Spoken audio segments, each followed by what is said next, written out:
The police are threatening to beat up a lot of folks. Okay, I'm going to go back to where I was. I mean, just, man, that thing just ruined everything. I'm going to go back to where I was. Oh, wow. I got so many books up in here. Man. Okay.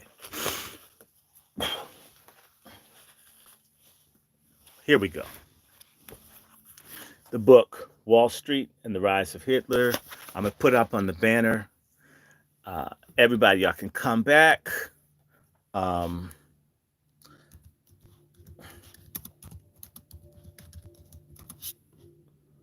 Okay, and maybe I won't type it.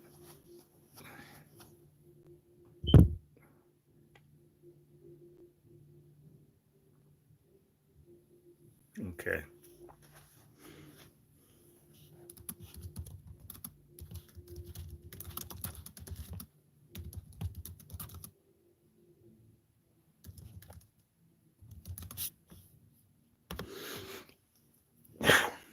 Okay. I'm going to put this book up in. Okay. And I'm going to get rid of this Periscope then. I just want you. All right. I'm going to get back on this. MFM, everybody. I'm back. Again, everybody watching this on behalf of the Angry Black Men's Book Club, I thank you for your patience. I'm in Chapter 11, Wall Street, Nazi collaboration in World War II. I want you to see that.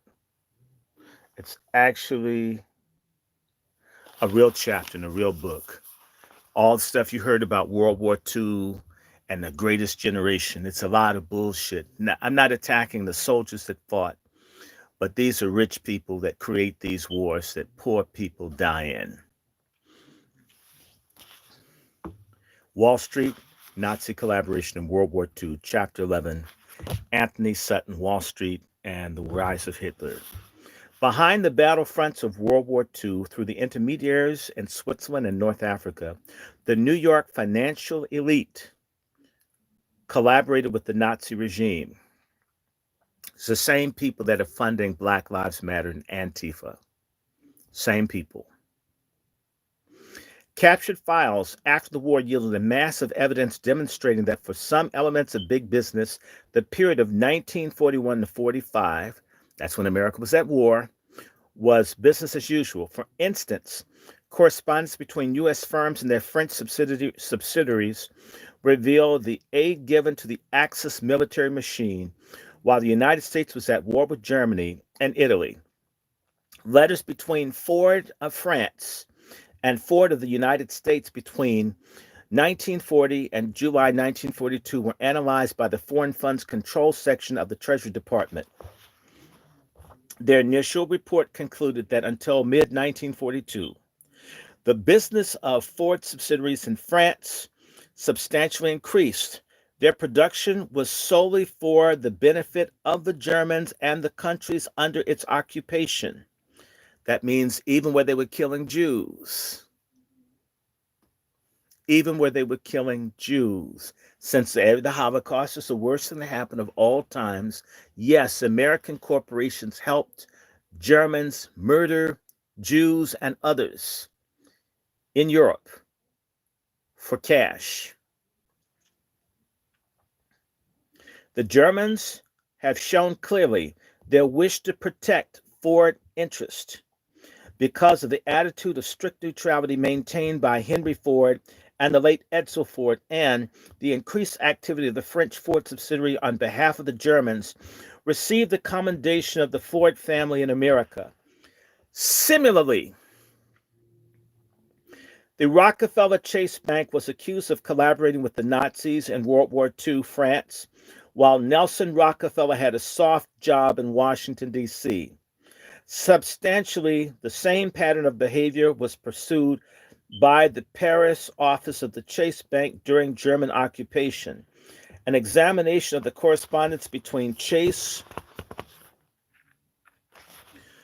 New York, and Chase France from the date of the fall of France, May to May 1942 discloses that the manager of the Paris office appeased and collaborated with the Germans to place the Chase banks in a privileged position.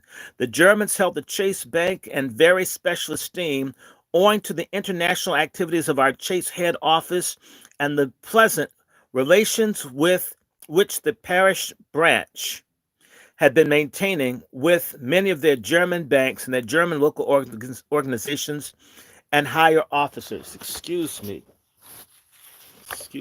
Ooh.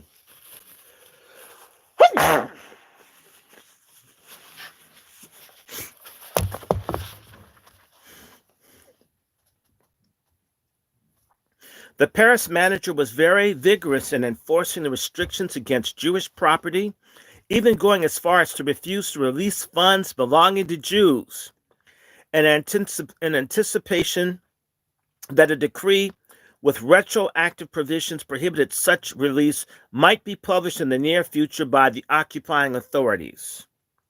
The New York office, despite the above information, took no direct steps to remove the undesirable manager from the Paris office, since it might react against our Chase interests as we are dealing, not with a theory, but with a situation. Excuse me. One more time.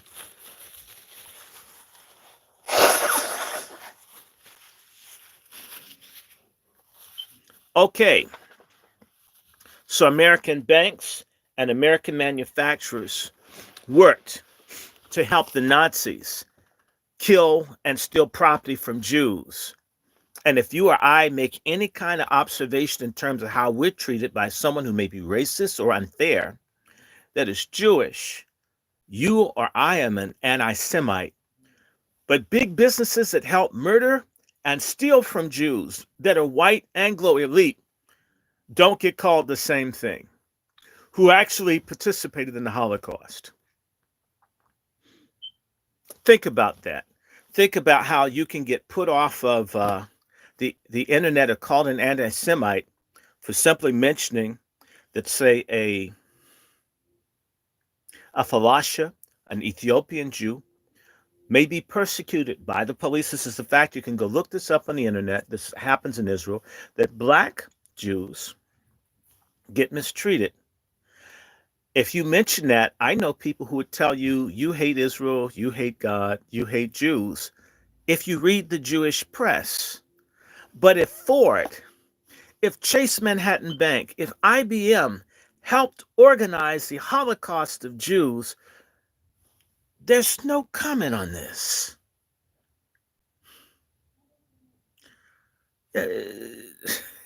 Hey, how you doing, Pastor? I would never put my hands on anybody of any group that's inclusive of Jewish people. But if you did wrong, no matter who you were, including Jewish people, I would tell you. If I criticize injustice against blacks in Israel that have concentration camps in the Negev for blacks primarily, I would be told I'm a bigot and I hate people who are Jewish, even though it's a fact of history of violating people's human rights, right? But rich whites, including the Bush family, I want to bring this to your attention. Auschwitz, the largest death camp for Jews and others during World War II, was started by the Bush Walker family. Real talk. The Bush family worked as bankers for the Nazis in New York. Not my opinion. Not my bias against the Bush, although Barbara Bush is one of the ugliest women I've ever seen in my entire life. I swear by God. This is a fact. And I want to bring this back to Margaret Sanger. That Margaret Sanger and other black elitist atheists like Du Bois, who supported abortion, and Du Bois supported gay rights too. Real talk here. You wonder why our people, in the mess that they're in, And why I don't mind telling any of y'all, and I don't care what African religion you're into and what spiritual stuff. At the end of the day, if the left and the right, the capitalists and the Marxists and all these other people, all serve Lucifer, all are Luciferian, all support eugenics and abortion and racism and injustice and atheism, and you got a problem with me believing in a Bible, you know I don't care. The Nazis were neo-pagan, and they hated, in particular, the Bible. Margaret Sanger hates the Bible. The Bolsheviks hate the Bible. Du Bois hates the Bible. Planned Parenthood hates the Bible. The Nazis hate the Bible. The skinheads hate the Bible. The Afrocentrics that don't do anything about this non-binary sexuality that's weaponized against our children hate the Bible, but they'll tell you Jesus is black. They'll tell you the Bible is based in Africa, but they hate the substance of the book. I'll just say this to you for the Muslim. The difference between the Bible and the Quran is that in the Bible, starting in Genesis 10, all the civilizations, the key ones, are black started. That's one. Number two, for all the Muslims, whether you like this or not, who's the most important person in the Quran that is black? What's their status?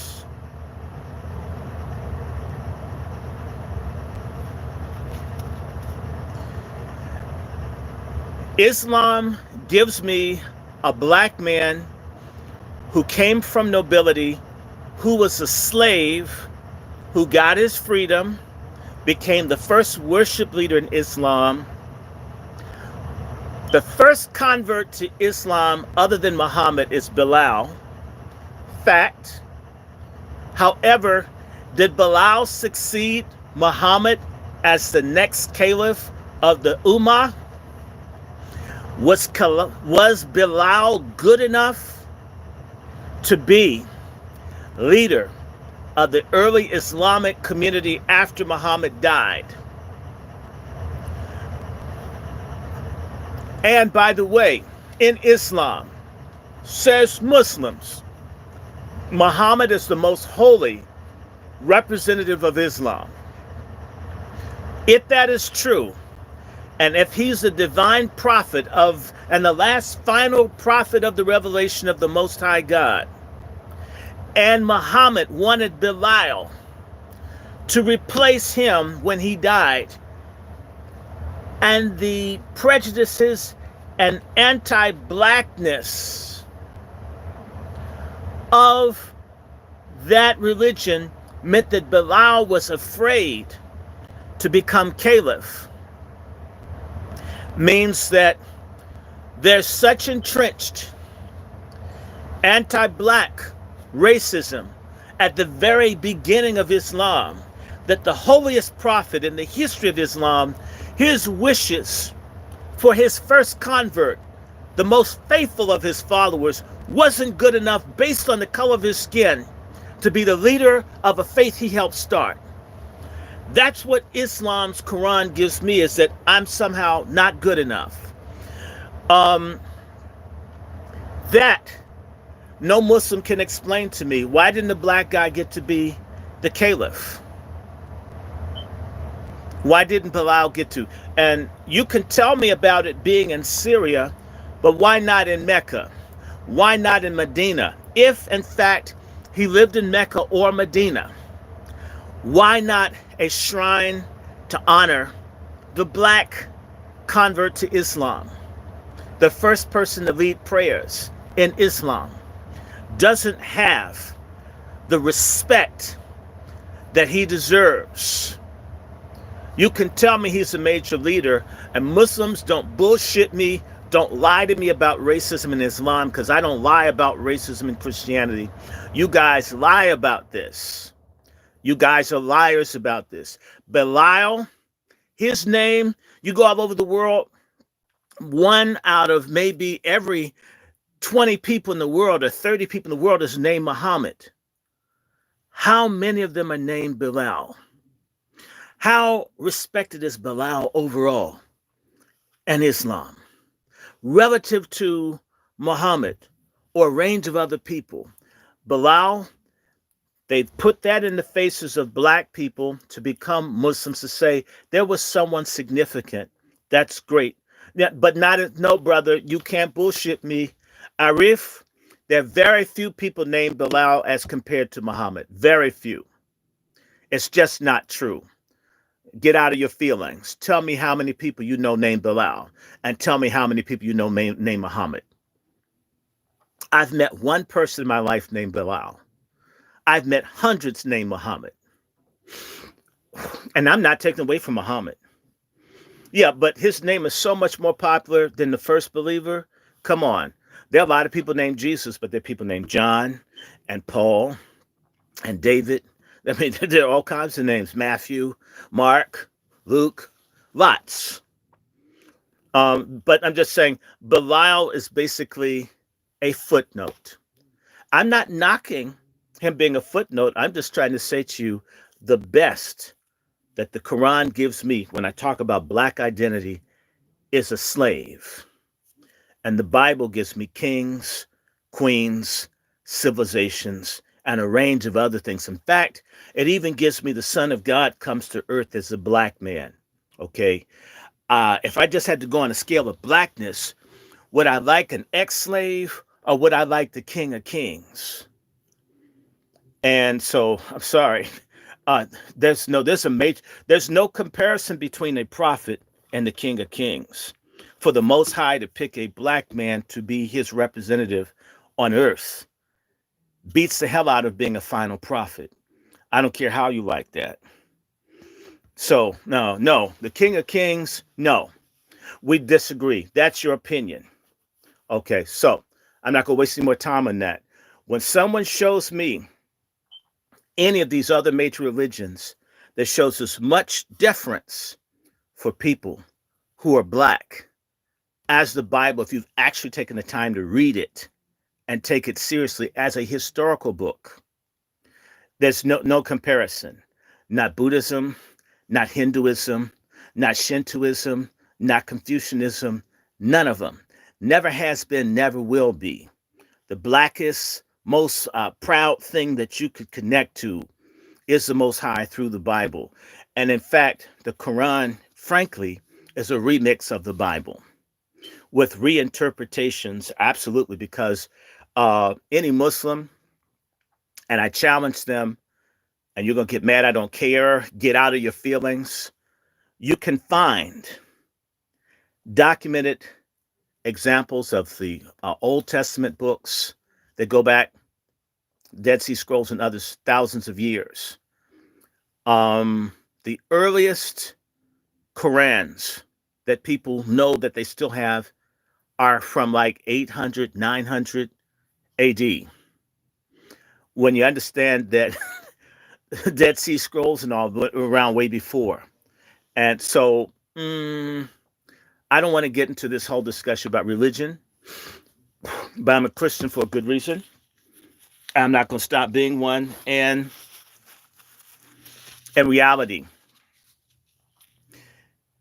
it's like if you take a song and someone comes and samples it and says the sample is better than the original, it's sort of, yeah, the Quran is pure. I would just say this. I know many, many people who are Muslim, but here's the problem I have with Islam, and I'm going to stop here. And if y'all don't like me, disappear. The Quran, which it was written hundreds of years after the Bible's written, for it to be a pure book with no pre-existing influences, but yet has the same names and characters from the Bible, is absolutely impossible. How could one book that was around for over a half century, well, Arif, this is why I will say to you, Christianity and Islam are not kin religions. It's a myth. Okay. And I'll just challenge you, every single solitary Muslim, to go in and look at the symbolism within the religions. Because you say Jesus was the Messiah and a great man, but he's no God. The Messiah means that he comes from God and is of God, therefore is God. That's Christian theology. You are free as a Muslim to have a different point of view. However, what we cannot disagree on is fact. What is fact is that there were competing religions in the ancient Middle East, or should I say Northeast Africa, which is what it really is. It didn't become the Middle East until about 1917. So for the last 104 years, this term Middle East was created to justify white folks stealing land that was oil rich. That's another discussion. What is factual that no Muslim tends to be honest about is this. And I find Muslims get quite upset. You can say there's nothing you can't say about Christianity. I'm used to people attacking what I believe. But I found people in other faiths can't handle when you research them. One big attack that Christians get from Muslims is that they don't like this whole thing of Godhead, Father, Son, Holy Ghost. They don't like it. And they say, you guys have three religions or three gods.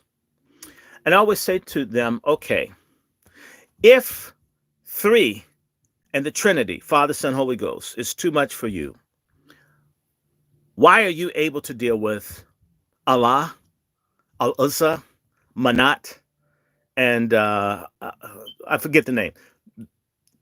Allah has three daughters. Allah has three daughters, but Allah has no sons. That's interesting. Allah can have daughters in Islam or prehistoric Islam, but the Most High can't have one son. One can have three and one can't have one. Why is your three plus one monotheism and my three and one polytheism? Why do people get violent when you ask these questions? So you could say anything you want about it. I'm so secure in my faith, I don't get upset when people criticize it. Now, Solid Cam has this question. If you look at the symbolism, because Muslims claim that we have the exact same God, that Jehovah God and Allah are identical and just the same God. But it's very interesting that the name Allah and the name of Yahweh or other names for that are used for the Jewish God, they've never used. In fact, in Islam, you can get a name like Yahweh, which comes from Yahweh, a Jehovah God. And then they have Abdullah, which comes from Allah. You've got one God with one name, and then you have a God with another name. The names have never been mixed. But the point is if Allah was a God that existed before the Quran, when did the God change? This is a confusion that I'm saying to you. People hate Allah prior to the Quran, certain people. But that's like, why keep the same name if there's one name? I mean, this is a thing that y'all Muslims can't sell me on. That you mean the old name isn't good, but the new name is? But you tell me it's pure. But it used to not be pure, the name. Now it's pure now. This is what you're bringing me. I'm just responding to the information. This is quite strange. The one true Allah, yeah, but there was an Allah before. Are you saying that there was a untrue Allah and a true Allah, or just that they're different ones? This is what you're bringing me. I don't know. I'm a stupid Christian who believes in the Bible, who gets criticism from Muslims who tell me how stupid and confused I am. And I sit down and say, okay, well, let me see what you have. And then you bring me something that's more confusing than the confusion I already have with the faith I have, responding to the atheists. And when you try to have an honest conversation, folk get violent. And they start giving you dog rule. I will challenge every Muslim to get into Quranic literary criticism, because there are a range of things that are there that are problematic. The only other thing I'm going to say to you is this. There's a religion that competed with the religion of the ancient Hebrews called Baal Worship. One of the symbols of Baal Worship, the people who were into sex and killing babies and all this other kind of stuff, was the crescent moon. The crescent moon represented the horns on Baal. It's interesting to me that that crescent moon represented the Allah prior to Prophet Jibril talking to Muhammad, giving him the Quran. And then after he gets the Quran, the recitation, they still have the crescent moon and the name of the God with the crescent moon.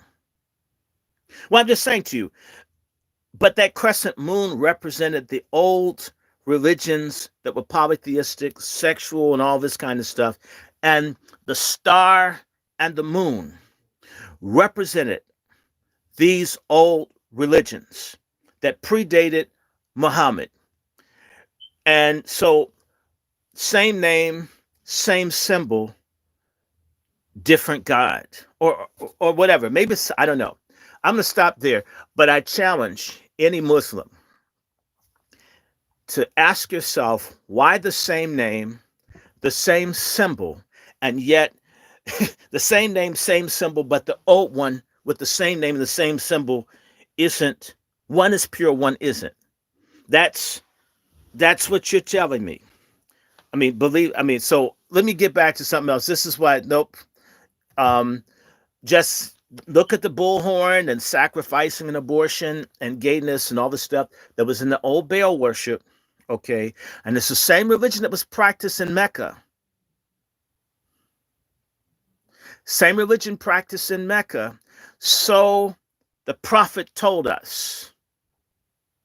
And that there were 365 gods in the Kaaba. So we were told by Islam. And they picked just one. But that's the moon god. And all I'm going to say to you is the same moon god named Allah has the same symbol of the old god Baal. How people work that out, I don't know. I'm not attacking you. I'm only saying to you that there was this old moon and star that represent the fertility cult worship. These were the religious enemies of the ancient Hebrews.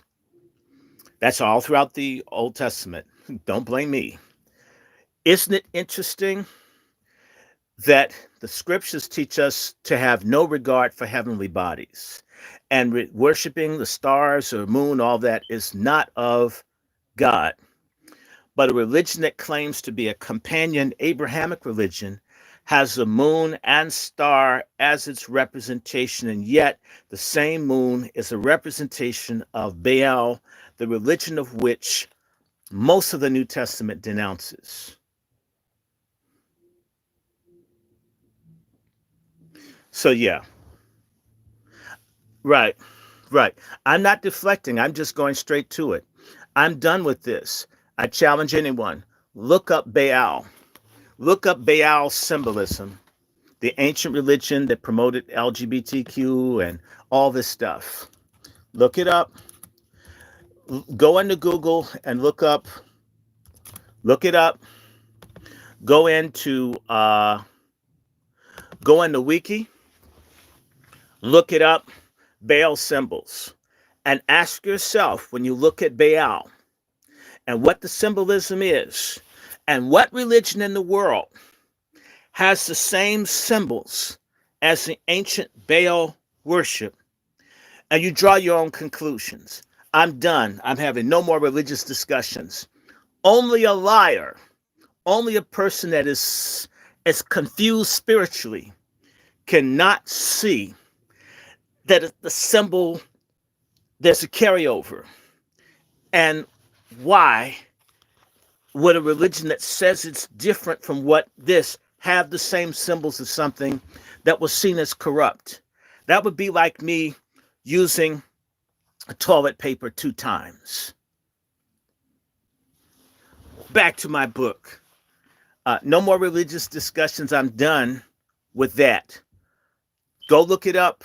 Look up Baal symbolism and tell me which religion in the world that's modern day has the same symbols of ancient Canaanite fertility worship. And it's in Catholicism, that too. But anyway, Baal isn't Greek created. Do your research. Anyway, let me go back to this.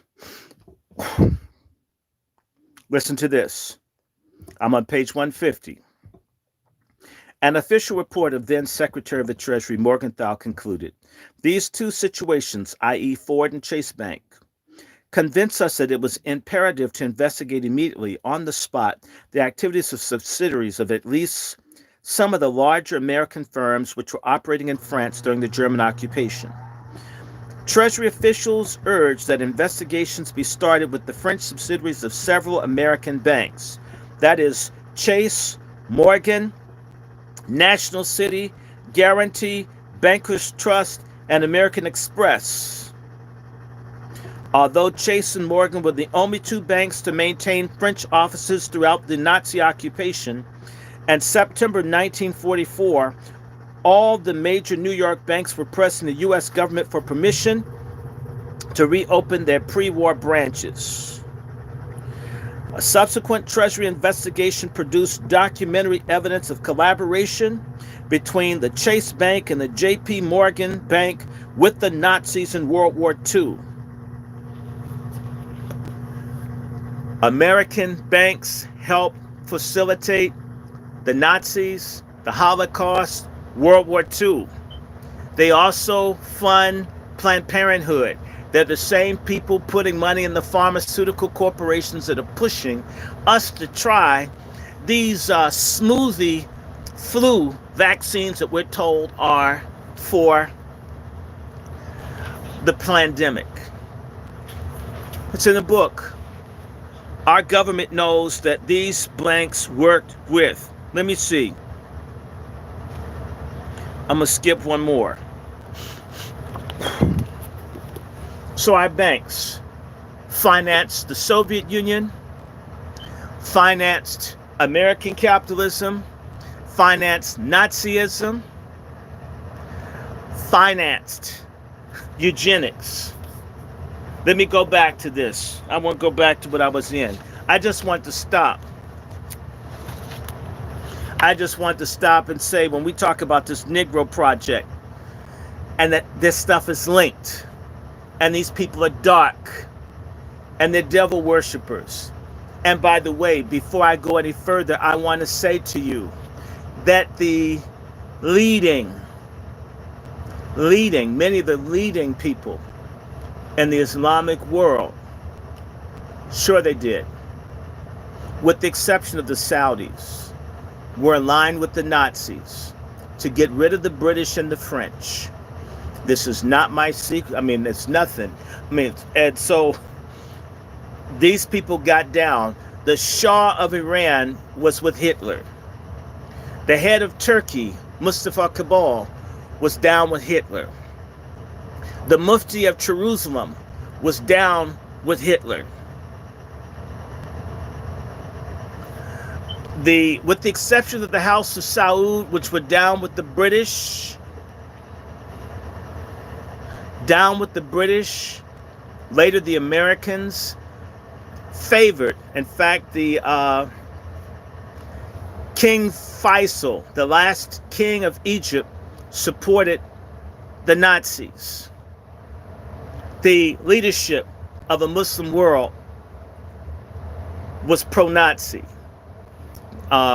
because they saw them as liberators. I'm just saying to you, because I know I like Malcolm X, but, you can jump out of the pan and end up in a fire. You can jump out of the pan and get in the fire. Meaning, and I need to say this real fast.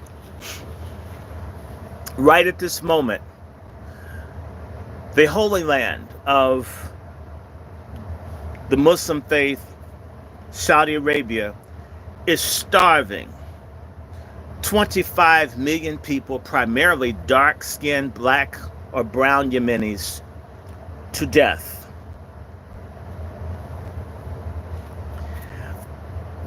No outcry about the deaths of tens of hundreds of thousands of black babies. It's just not, it's of no consequence.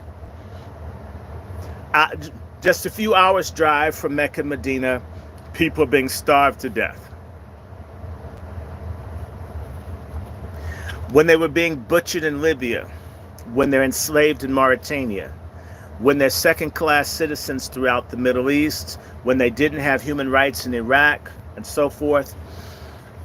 It's amazing to me how people are so gifted at pointing out genuine contradictions of racism and injustice within white Christianity, which they should continue to do. But when it comes to other religions, in particular, the big M, and I'm not talking about McDonald's, all of a sudden people don't want to do that. I don't care who doesn't like it. There's plenty of racism in the Middle East. In fact, I got a book here.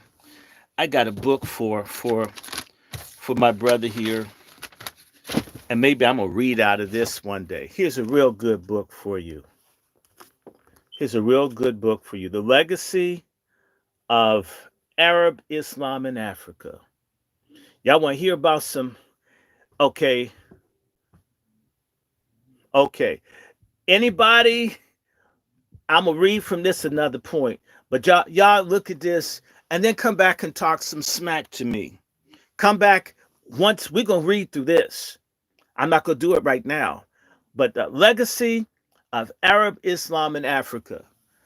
And it's a bunch of castrating, killing, and oppressing. Real talk. Real talk. Just as bad as, if not worse than, our white Western brothers. I want to go back to my Margaret Sanger. Margaret Sanger's, I'm back to this book now, Negro Project. I'm not going to read all of this, but I'm going to do some of it. Margaret Sanger's supporters were quite vocal in their assertions that she decried the actions of the German government in carrying out its eugenic policy under Adolf Hitler, Hermann Göring, Heinrich Himmler, Adolf Eichmann, and Reinhard Heydrich. And they point to the public denunciations as such policies as forced sterilizations, gassings, and mercy killings as proof of her abhorrence of Hitler's regime and its actions. True, she had written, Edith Howe Martin, that all the news in Germany is sad and horrible, and to me more dangerous than any other war going on because it has so many good people who applaud atrocities and claim it is right. The sudden antagonism in Germany against Jews and the vitriolic hatred of them, Sanger continued, is spreading underground here and is far more dangerous than the aggressive policy of the Japanese in Manchuria. By the way, Du Bois supported the Japanese doing genocide on the Chinese. Du Bois did. I'll have to find that and bring that up. Du Bois was an asshole.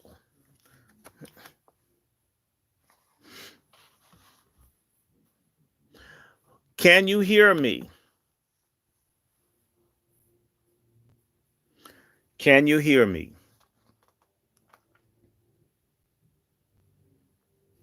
Can you hear me? I'm sorry if you're not hearing me because I am not.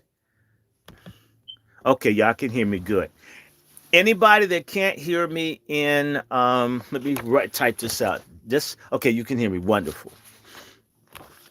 Let me keep reading. They also point out in her books, among those tossed in the fire at the book burnings all over Germany, in a disgusting orgy of hatred that also consumed the works of Sigmund Freud, Thomas Mann, and Albert Einstein in the wake of Hitler's ascension to the chancellorship on January 30th, 1933. Remember that this was the same woman who lectured the Ku Klux Klan's Ladies Auxiliary and Silver Lake 7 years earlier. And bear in mind as well that the Jews held a very high position on the Klan's hit list. Very quickly, Margaret Sanger went and met with the Ku Klux Klan's Women's Auxiliary, white women feminist, and said, "Stop lynching blacks. Fund me. I'll kill the black people off for you. I can do it better than you can." This is the Margaret Sanger Planned Parenthood that's aligned with Black Lives Matter, the NAACP, the Urban League, the National Asshole Network, the Leadership Conference for Civil and Human Rights, and so forth, and the Black Baptist denominations, in particular, the National Congress of Black Churches. By the way, Planned Parenthood's unstated goal was to promote homosexuality for population control. I suspect that Margaret Sanger's a bisexual. If you go through her papers, there's very little communication between her and her husband other than for money and other things. Most of her correspondence was to other unattractive white women. How many married people do you know that don't stay in the same house, don't sleep in the same bed, and people have to write each other and call each other, but they don't live together for a lifetime? Sounds like an arranged marriage. He was her beard and she was his beard. I believe Margaret Sanger was a lesbian. To my heart, she was. And to me, you have to be a pretty wicked, anti-male woman to make it your business to kill babies, to discourage marriage. It's a wicked woman, a degenerate woman. And by the way, it's alleged, a lot of you who like Mary McLeod Bethune, it was alleged that she had an affair with Mrs. Roosevelt. By the way, Mrs. Bethune really liked Margaret Sanger and begged her to come to Bethune-Cookman College. I can't stand pork chop feminism. I'm to see all of y'all get beat down intellectually. So was Margaret Sanger a Nazi? She did subscribe to the party's philosophy. Or did she subscribe to the party's philosophy and its attendant ideology? Did her actions and associations in this country comport with her denunciations of the Hitler regime and the unspeakable atrocities it committed against so many of its own citizens while at the same time acting in the name of the German people?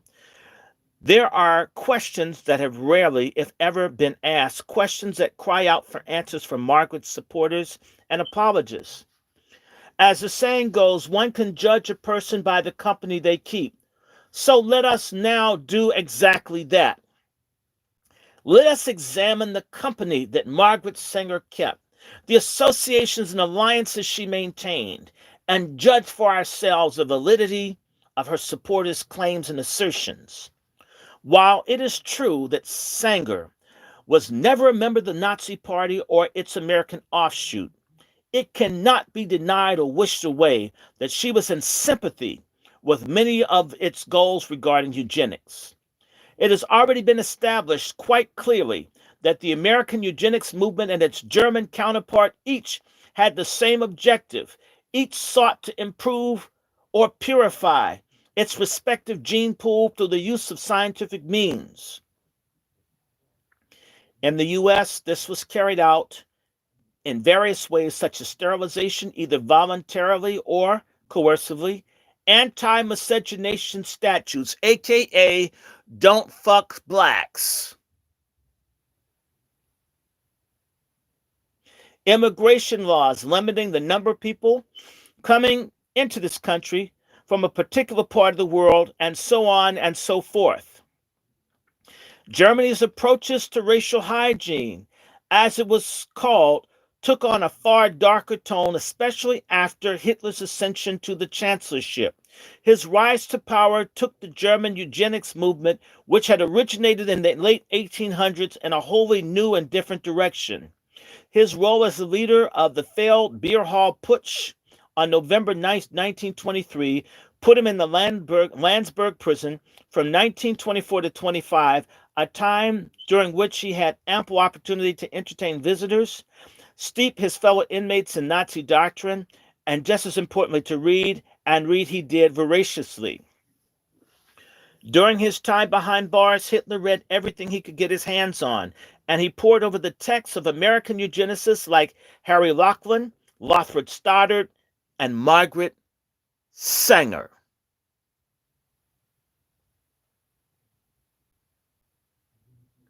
During his confinement at Landsberg, he also dictated his autobiography Mein Kampf to his faithful secretary Rudolf Hess, who was also jailed for his part in the botched military takeover of the government in Munich. Hess would later be named Deputy Führer by Hitler until his fateful and inexplicable flight from Germany to England in 1941 at the height of World War II. The American eugenicists spoke to Hitler through the pages of their books, and their ideas on the subject reinforced his own.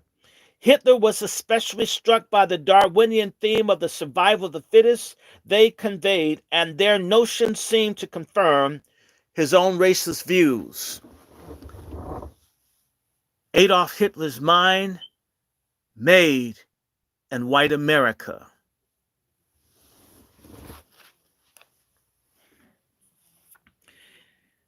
This was especially true concerning Europe's Jews, whom he had come to despise as Untermenschen or subhuman, an attitude that began to form following his encounter with them during his time as a wandering vagabond in Vienna in the early 1900s, and on whom he would later unleash the full fury of his hatred upon becoming Germany's head of state. We also need to remember that Adolf Hitler was a male prostitute. Maybe Hitler's buyers were the people he hated later. Real talk. Hitler wrote at length in Mein Kampf of his revulsion of seeing hundreds of Orthodox Jews strolling along the wide thoroughfares of a city dressed in long black robes and wearing traditional head coverings, the yarmulke, and he spared no effort to hide his contempt for them. In his 2000 book on Nazi Germany, The Third Reich, A New History, author Michael Burley provides us with insight into the future German leaders' attitudes towards Jews in the passage from Hitler's tome. In a short time, Hitler wrote, quote, "I was made more thoughtful than ever by my rising insight into the type of activity carried on by the Jews in certain fields. Was there any form of filth or profligacy, particularly in cultural life, with at least one Jew involved in it? If you cut even cautiously into such an abscess, you found, like a maggot in a rotting body, often dazzled by the sudden light, a little Jew." The pages of Mein Kampf are filled to the brim with such visceral, vitriolic brand of hatred for Hitler's chosen people, chosen for extermination, that is. Hitler blamed the Jews for all kinds of social and economic ills that befell his later to be adopted country of Germany. He was actually born in the town Braunau am Inn in Austria, that he would call the pure Aryan race. To him, Jews controlled everything: the banks, the press, the military, and seemingly everything in between. There was, after all, the ones who started World War I, and they were among the November criminals who sold out the German army, in which he had served as a courier by the German people by stabbing them in the back on November 11th, 1918. What was worse in his view, it was the Jews who were despoiling the pure racial stock of the superior Nordic people. Hitler vowed to revenge himself upon them, thus saving the Aryan race from being annihilated and avenging Germany's defeat at the hands of its external enemies and those within who had so cravenly betrayed the fatherland in the Great War. Hitler claimed that by eradicating Jews, he would be doing God's work. But this would have to wait until he was released from prison and embarked on a political career. In the meantime, he continued to study eugenics, a field which would play a prominent role in the future of the German state and the world at large. During Hitler's reading on the subject, he became enamored of Harry Laughlin, Lothbert Stoddard, Margaret Sanger, and Madison Grant, that he even sent a letter to Grant praising Grant's book, The Passing of a Great Race, calling it his Bible. He became so convinced that it was possible to breed a master race that when he became chancellor on January 30th, 1933, he immediately tasked the German medical community with making his vision a reality. Let me stop for a second. The same way that the doctors are not telling you the truth about this pandemic, doctors have often been among the most sociopathic, psychopathic profession of all. The same way that they're being silent about aborted baby tissues being in the vaccines that could cause autoimmune disease. Do you realize if I took some of my tissue and injected it into your veins, you could go into shock? The German doctors enthusiastically supported the mass murder and the mass death of people in Nazi Germany. The doctors, the American Medical Association, just last year called hydroxychloroquine unsafe, a drug that's been around 70 years. And they didn't talk about ivermectin, another drug that's been around 70 years. That effectively, all over the world where the coronavirus is in retreat, people are using ivermectin and hydroxychloroquine. They said that these drugs did not work. Only after this dark winter that they say we're in did the American Medical Association within the last 4 weeks acknowledge that hydroxychloroquine worked after what we've been told 300,000 Americans have died. That is how vicious the medical profession is. People are worried. I know doctors, they can't say anything about what's going on because the medical profession is like a dictatorship. It's more like an army. Why do they call the person the Surgeon General? Because the doctors function almost as a military force.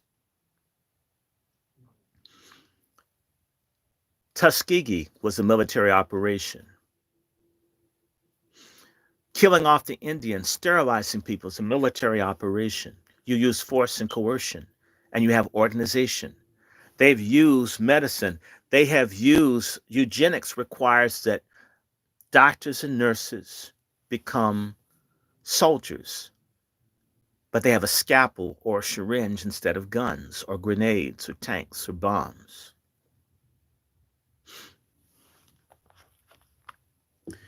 And Hitler's first official acts as chancellor was the passage of the Law for the Prevention of Hereditary Diseased Offsprings, which he signed into law on July 14, 1933. Under its auspices, more than 200 eugenic courts were created, and all German doctors were required to report patients who were mentally retarded, mentally ill or blind, or who were deaf or physically deformed. Even alcoholics were included in this rather lengthy laundry list of those deemed unfit by the regime. I don't know if you've been following, but there's a doctor who's friends to Fauci. They believe that nobody should live beyond the age of 75. This is some Logan's Run shit where they think all the old people should die. Look at who died in New York. Look at who's dying from this pandemic. Primarily people above the age of 50 with pre-existing conditions. So They don't think that they can afford medical care or that they want to take care of an aging population, then conveniently let them die or kill them. And this is being tolerated, no outcry. Now, for all the people that don't like the Christian church, on this issue, I'm right there with you. I'm pissed at the Christian church. Why are they silent? Why are these people who are on television with these television networks not talking about the murder of old people? People being killed in the hospital, hospitals being emptied, nurses and doctors laid off, and they say there's an epidemic in this country. They want to kill the old people. They want to destroy life. The old people with wisdom, their treasures, they want to divide the generations like they did in Nazi Germany. They got the children away from the parents and the children away from kill off the grandparents, separate the children from the parents, teach the children this garbage where the children would inform and attack their own parents. This is the same thing that happened in the Soviet Union, happened in Nazi Germany. It's happening right now in America.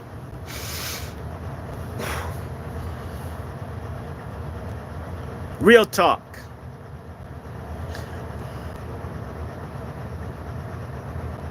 This is what they're doing. Let me keep reading. They think that old people are unfit. They think that black people are unfit. They think that people with pre-existing conditions, people warned about death panels, that people would decide whether you get health care or not. Literally, if you go to a hospital right now with this corona, someone can tell you, go home. They deny you medical care. They send you home to die.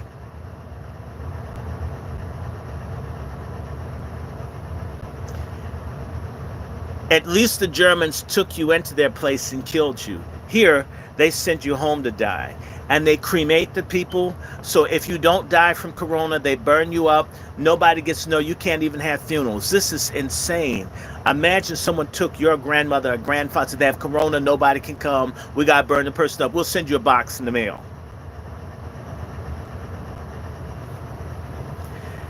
If I told you my friend in his 80s, they were killing him in the hospital down in Miami. Had I not intervened, my friend would be dead right now. I'm not even a doctor. You mean they're sitting up in a hospital with doctors all around? The man's asking for medicine and the doctors told him no. The doctors would not give him the medicine. They had to get him out of the hospital.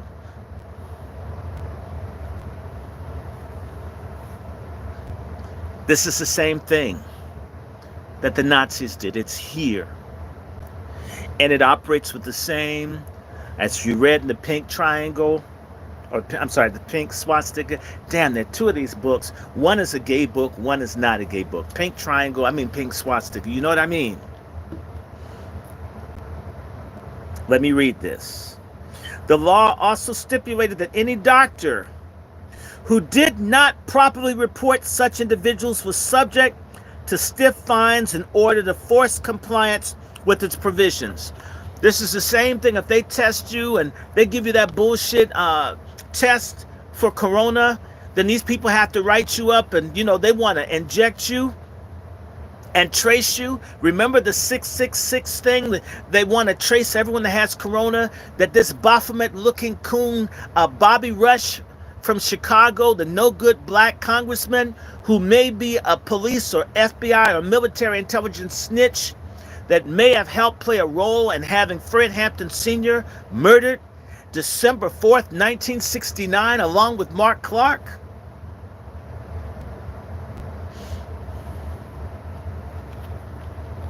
I'm just saying. Those patients in question had their cases reviewed, listen to this, by eugenics courts consisting of party officials. These are people with no medical background.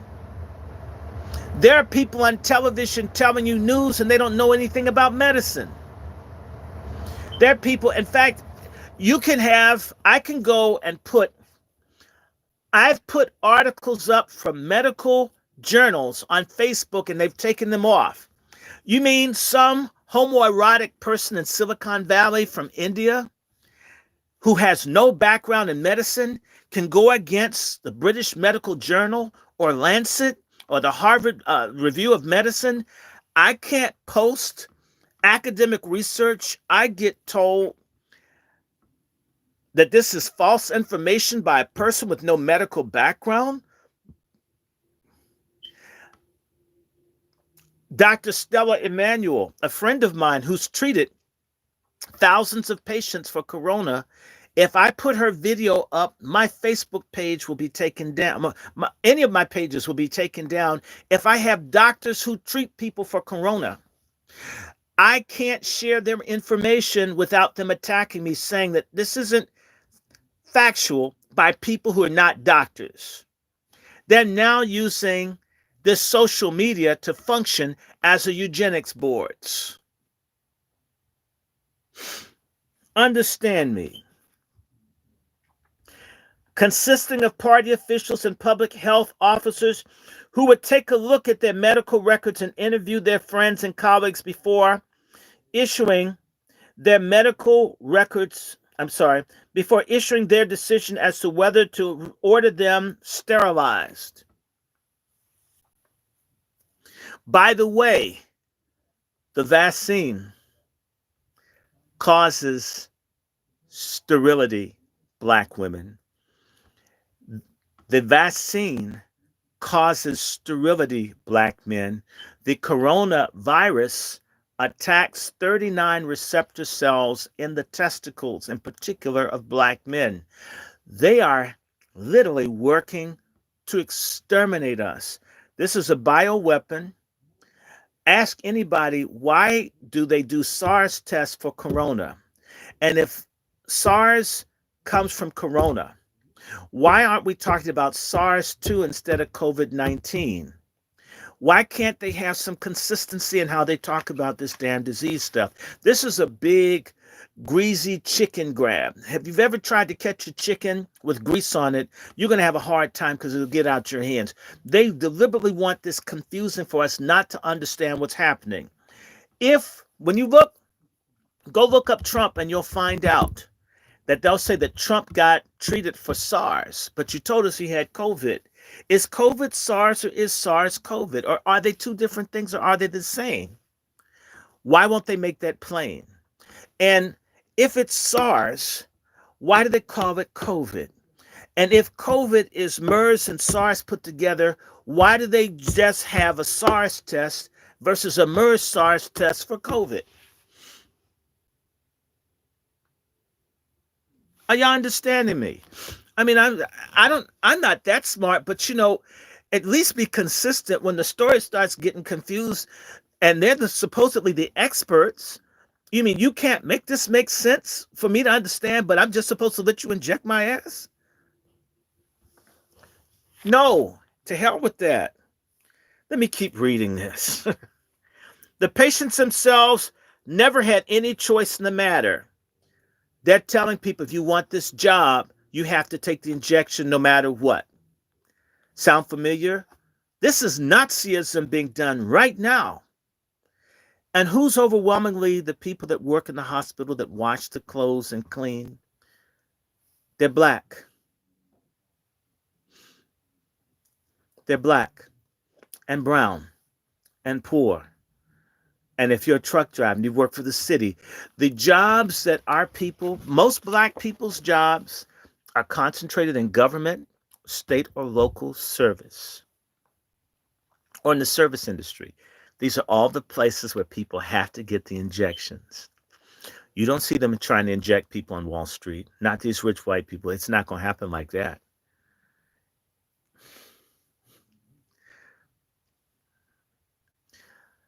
There are people who want to make welfare, or should say EBT. If you want to eat, you got to get the shot. If you want a job, you have to get a shot. You want to go in the store, you have to get a shot. This is a mark of the beast, people. This is Satanism, pure and plain. Pure and plain. Let me keep reading. The Nazism. This is so all this is socialism. It's already here. And you hate Donald Trump. He's against this. Donald Trump is a jacked up person. Donald Trump's against this. Let me share this with you. As much as Donald Trump is a piece of work, had we had Biden or Kamala as president right now, we would have all been forcibly injected already. I'd have Bell's palsy. You'd all be messed up already. One person has screwed up this pre-planned pandemic. It's Donald Trump. One man messed up a plan to destroy the lives of millions. I don't have to like everything he says or does. I don't have to like him saying shithole countries. But I'm glad the man that said shithole countries didn't let this vaccine be forced on me or my people. Whether you hate Donald Trump or not, notice how nobody in the White House has had to get a shot. Notice how Pence, who's selling Trump out, he took the shot. You don't see Trump taking it. Let the rich white people take it. If they take it, even if they do, we won't get the same stuff. I say be very careful. Consult with your doctors. Do your research. Do your research. Be careful. Let me keep going. Let me keep going. Let me keep reading this. I'm sorry. Listen to this. The patients themselves never had any choice in the matter. In fact, if they did not submit to the court's demand that they appear willingly, they would be forced to do so. By the time the Third Reich collapsed around Hitler and the nightmarish Gadamerung in April 1945, the law for the prevention of hereditary disease offspring had exacted a frightful toll on Germany's populace, claiming over 400,000 victims. It's almost about the number of people they said have died from COVID. 400,000 victims of a Nazi's rabid obsession with creating a master race. And right now they're trying to create a master race of people who don't have viruses. So we're going to just vaccinate people every time, just keep creating vaccines to just inject people with everything. And that's going to make everything wonderful.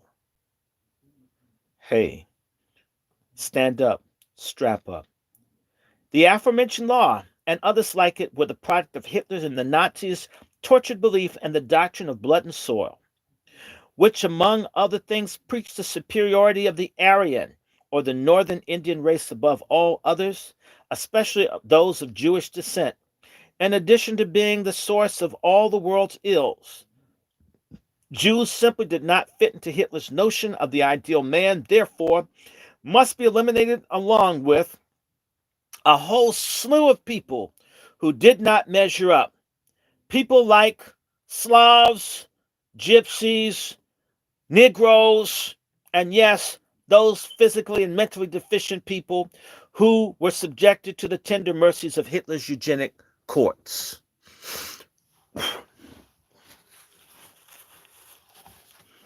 Hitler's idea of the perfect man sounds like he's gay. Listen to this. The perfect man. He's so cute. He's fine. The perfect man was a tall, blonde, fair-skinned Adonis.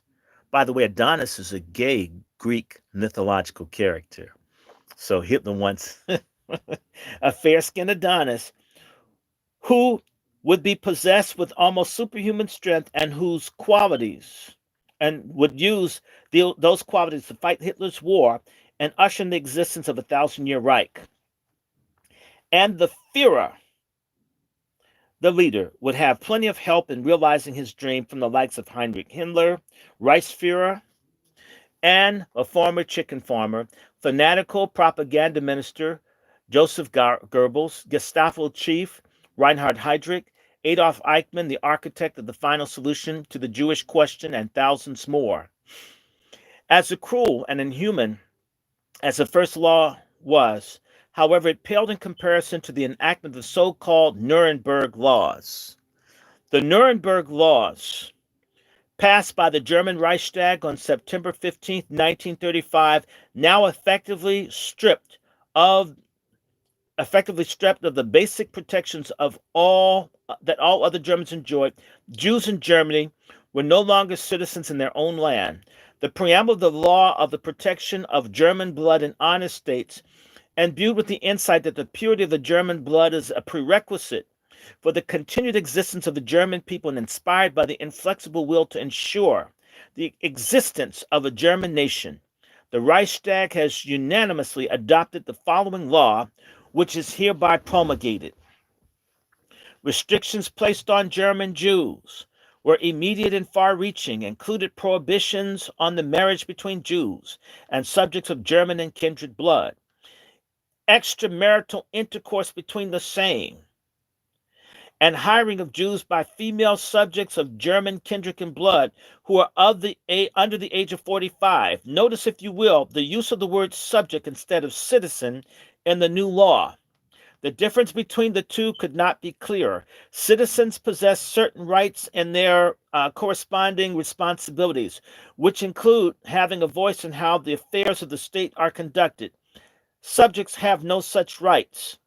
They are not participants in the democratic process, but are rather little more than onlookers who are waiting for the next diktat from on high. Sounds like black people. It is both telling and tragic that the Nazis viewed not only the Jews, but the rest of their own populace in such a condescending fashion. What is even more astonishing is that, with very few exceptions, the German people just sat there and took it. This is the nature of dictatorship, not a nation of free men.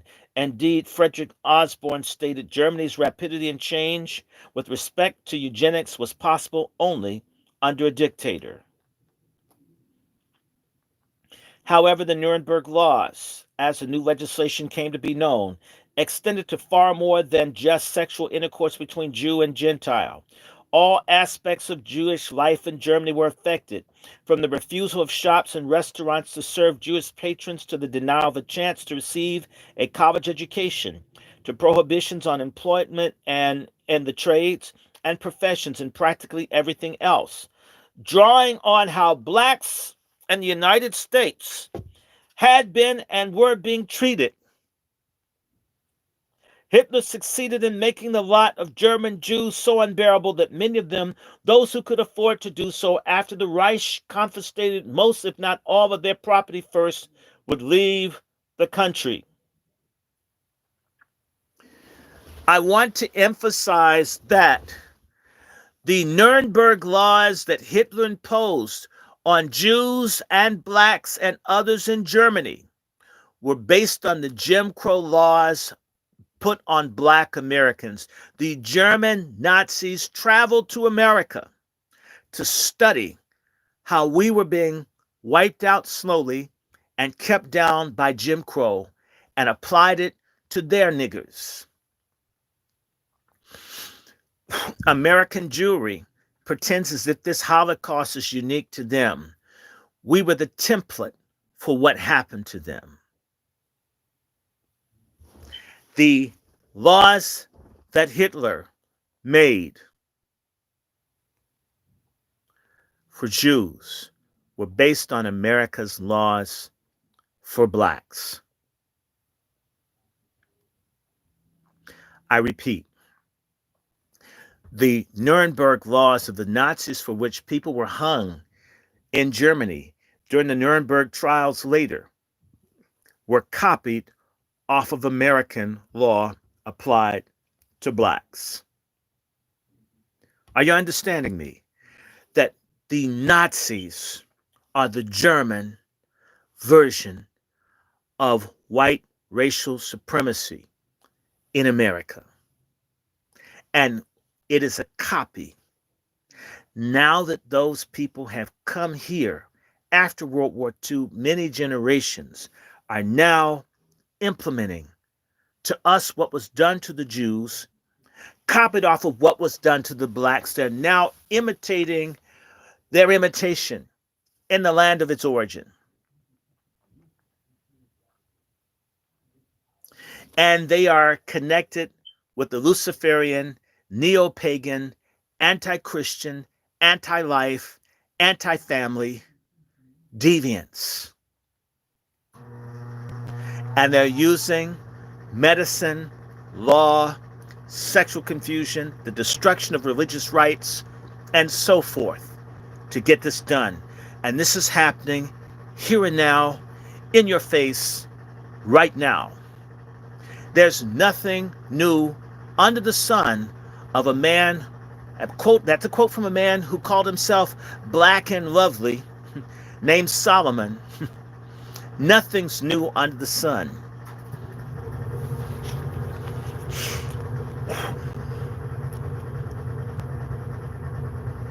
Listen to this.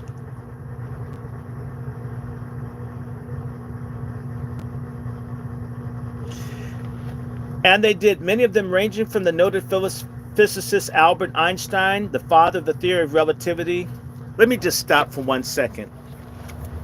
How many of you guys have heard of Albert Einstein? Albert Einstein? Albert Einstein? I want to just tell you, Albert Einstein's overrated, people. Albert Einstein's overrated. I'm going to put a name up. You guys need to look him up. Albert Einstein's overrated. I'm going to put a name up that you need to know about. I'm going to spell this name out.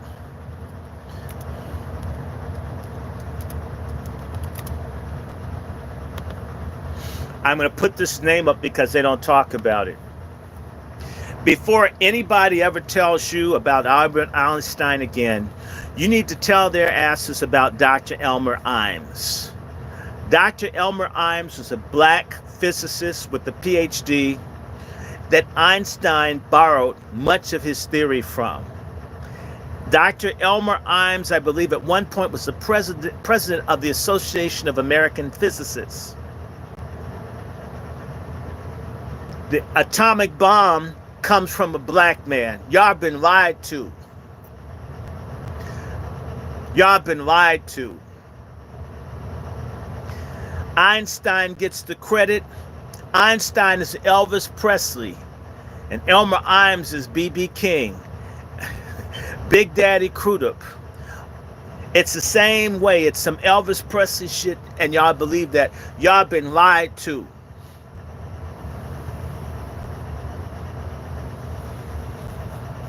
Y'all been lied to. And by the way, Einstein wasn't a nice guy. He abused his wife. He was a sexual deviant.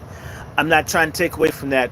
Dr. Elmer Imes, a black man, an ADOS, a B1, an FBA, a DAFTA man who was in the spectrology, who knew about the atoms. Einstein don't know shit about no atoms.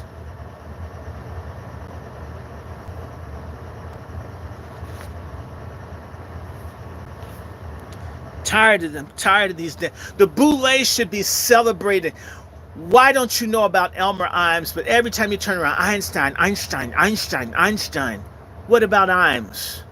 The name's easier to pronounce for lazy ass people. Max Planck, okay, fine. But what about Imes?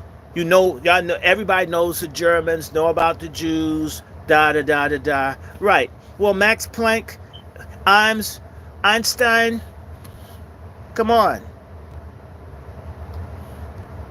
Elmer Imes, look him up. You're going to be upset when you find out, my God, this brother was doing all this stuff from a segregated school with almost no help.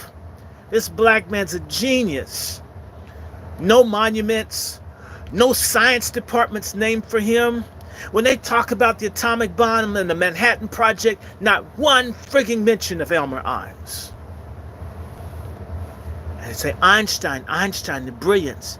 So we've got to open up all the university positions to Jewish folk. I'm not, but you say black people can't make it in science. It's a damn lie.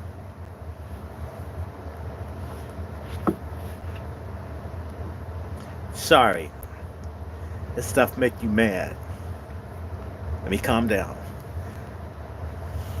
And if you try to teach Elmer Imes, like I would do as a teacher, well, why don't you stick to the text? Some coon-ass person tell me that. Look him up. And there are other black people that did stuff. You'll never hear. It's as if we never did anything. We got educated people. Why didn't Obama give him a Presidential Medal of Freedom posthumously?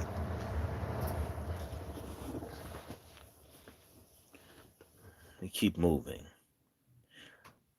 Albert Einstein, the father of relativity. Edward Teller, the father of the atomic bomb, and the renowned actress and lesbian Marlene Dietrich, who took their brains and talents with them to new homes because of the brain drain that resulted from the mindless and breathtakingly racist laws. Now in place in the Third Reich, Germany became educationally and culturally impoverished and would pay dearly a few short years hence for its leaders' warped ideas of what constituted a master race. For those Jews who remained, racist sterilization laws and denial of their basic rights as German citizens turned out to be the least of their worries compared with what awaited them in places like Dachau, Treblinka, Bergen-Belsen, Sobibor, and worst of all, Auschwitz. For the final solution of the Jewish question was also part and parcel of the Nazi eugenics program. At this point, let us refer back to Margaret Sanger's May 21st, 1933 letter to Edith Howe Martin, in which she expressed such shock and outrage at the sympathy and plight for the Jews living in Hitler's Germany. Notice she didn't talk about the black kids that had been sterilized to kill in Germany. Sanger didn't cry out for them. Sanger's a racist, closet lesbian. One would have thought that someone with her stature and high public profile would be doing everything possible to assist these horribly oppressed souls, like lobbying the U.S. government to amend the Immigration Restriction Act of 1924 to allow more, not fewer, Jews to escape Hitler's tyranny. Sadly, no record exists on her having made such an effort. Indeed, she and her colleagues in the eugenics movement did the exact opposite, resolutely opposed any increase in the number of people, including Jews, who were seeking to come to this country. Of this, we do have a record, which is contained in the April 1932 issue of the Birth Control Review. In this piece, Sanger left no doubt as her position on this question. Sanger was quite blunt, writing that America should, quote, keep the doors of immigration closed to the entrance of certain aliens whose condition is known to be detrimental to the stamina of the race, such as feeble-minded, idiots, morons, insane, syphilitic, epileptic, criminal, professional, prostitutes, and others in this class by the immigration laws, close quote. Because of her views and those of other eugenicists, the United States made no provision to allow the increase in the number of Jews who were attempting to flee Hitler's reign of terror to come to America. In fact, as David Wyman writes in The Abandonment of the Jews, American Holocaust, only 21,000 Jews were admitted during the entirety of our involvement in World War II. We like to pride ourselves in the idea that the words inscribed in the Statue of Liberty, which that read, "Give me your poor, your tired, your wretched refuse, your huddled masses yearning to be free," actually mean something. But in this case, they did not. It will be to our everlasting shame as a nation that we knew what was happening to the Jews in Germany, yet deliberately chose to do next to nothing because of Margaret Sanger and her ilk. By knowing what we know about her racist views and associations, could one have expected anything less from one of the country's leading eugenicists? There exists a common misperception that Germany's eugenics program originated with the onset of Hitler's regime, but in reality, the sterilization of the so-called unfit persons was promoted at least as far back as the First World War. A number of writers have commented on the subject, including the author Gisela Bloch, who writes that the idea at the end of the conflict, sterilization was widely and passionately viewed as a solution to an urgent social problem. I'm going to skip that. I can stop there. I want to go. Let me flip over a couple of pages because I want to do something else.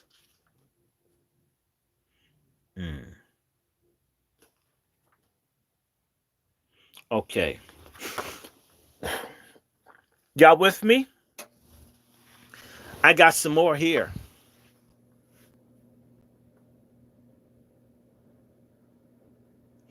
Let me keep reading this. A number of writers have commented on this subject, including let me skip that. Gisela Bach, who writes at the end of the okay. Paul Windling reveals that the emphasis on the coercive sterilization predated the Third Reich and had been developed and lobbied for during the Weimar years. By the way, Weimar was a big gay communist swishy regime that came after World War I all the way up to Hitler. It was a switch-hitting regime. And some of the eugenic researchers were not happy about the new regime's actions.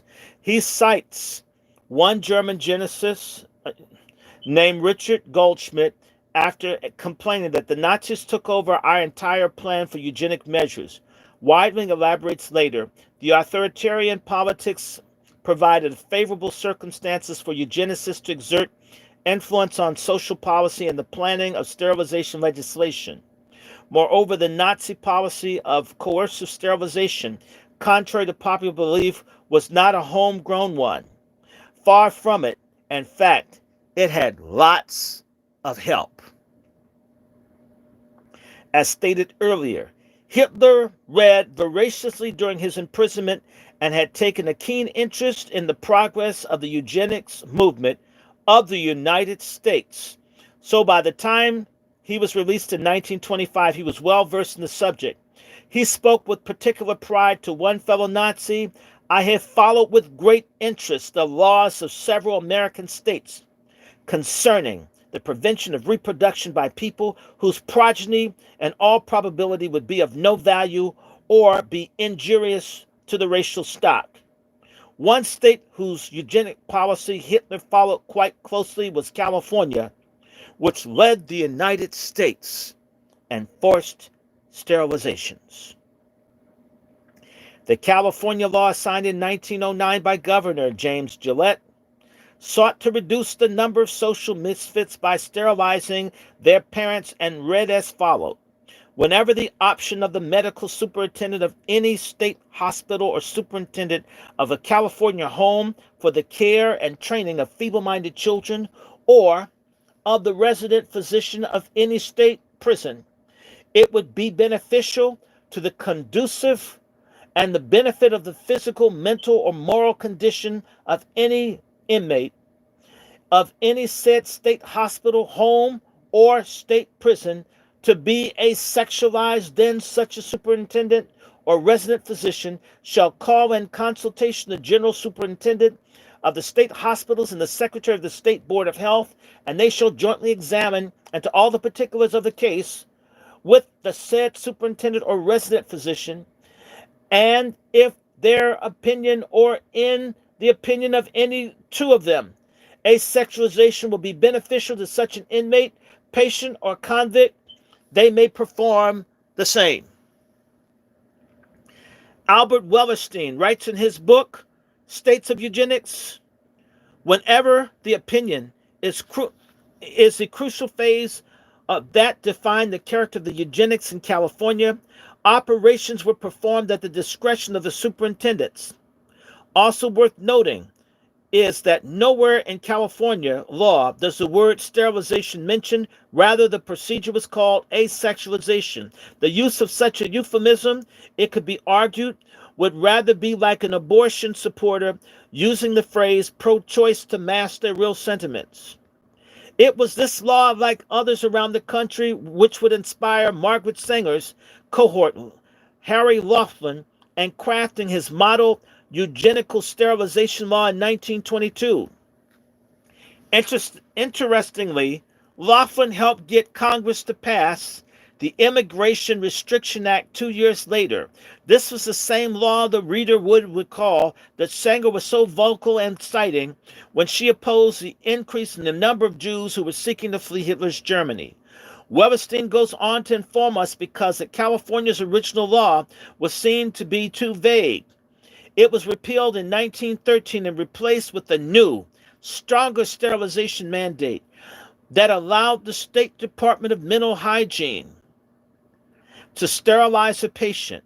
The first section of the 1913 statute, Wellerstein writes, specified that the patient must be afflicted with hereditary insanity or incurable chronic mania or dementia, What follows in Section 2, Wellerstein notes, is simply an exact duplicate of the 1909 statute, which enabled sterilization at the discretion of physicians with no further specifications of the kinds of the reasons that had to be given.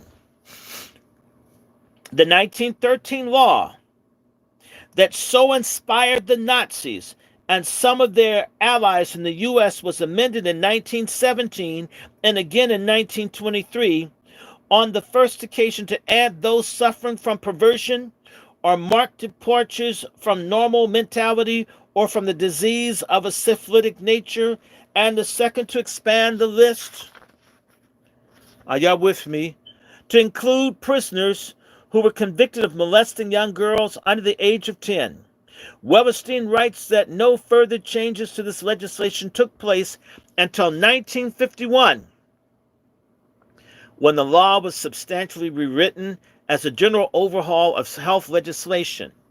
Laughlin had issues with the California law, but they were more in the way in which it was worded than how effective it was. For instance, he believed it lacked specificity and relied too much on the use of the word may, which appeared no less than 7 times in its original form when it came to who had the mandatory authority to order a sterilization procedure. To him, the use of such a word defeated the very idea of compliance.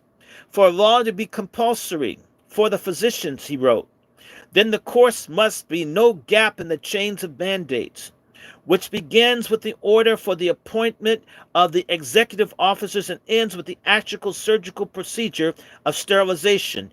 A single may exerted in the chain of execution makes the whole procedure an optional one, or at least a non-compulsory one.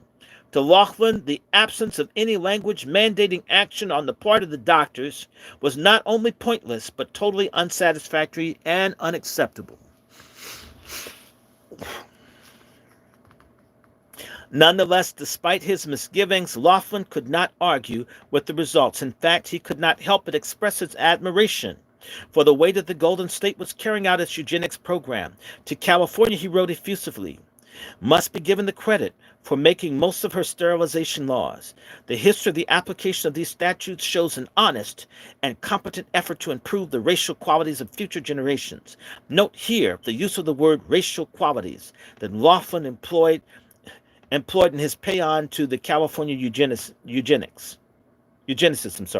Nowhere in the text of the original 1919 law were these words used, nor were they in the 1913 statute that replaced it, nor were they in the law which was amended in 1917 and in 1923. One is tempted to ponder what went through the minds of the folks upon the reading of these sentiments, but since they have all along since departed the world, we will never know. One thing we do know for certain is that the German eugenicists and the Fuhrer, who commanded them to do his bidding, looked time and time again to their counterparts across the Atlantic Ocean for guidance in creating the perfect race of men, a race of men that were unlike any the world had ever seen before. The race of men free from all human frailty, a race of men who would be unburdened by disease, by physical deformity or mental illness, and a race of men, in their view, would come to dominate the world through a new science of selective breeding. One example of such guidance was Harry Laughlin's aforementioned the model eugenical sterilization law, which had led to the Eugenic Records Office. Hope would serve as a template for a program of selective breeding in every state. It was this law which served as a model for the future German race and population control society. Nazi Germany made in America.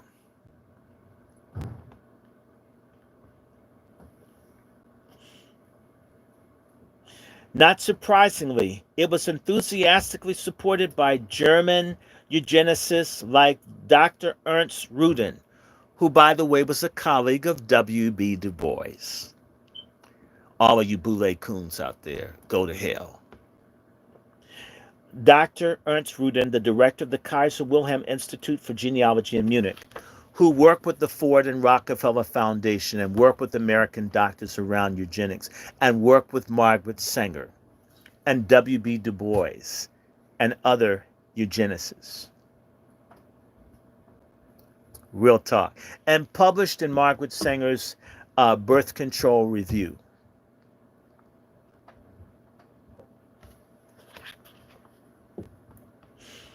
Rudin and other German eugenicists were so taken with Laughlin's work and the proposed law that resulted in how they that result I'm sorry that the proposed law that resulted that they bestowed a special award on him in 1936 from Heidelberg University for his work in the science of racial cleansing. Laughlin was so delighted with the award that he wanted to accept it personally, but was unable to do so because he could not make the trip to Germany himself. So he picked it up from the Rockefeller Foundation instead.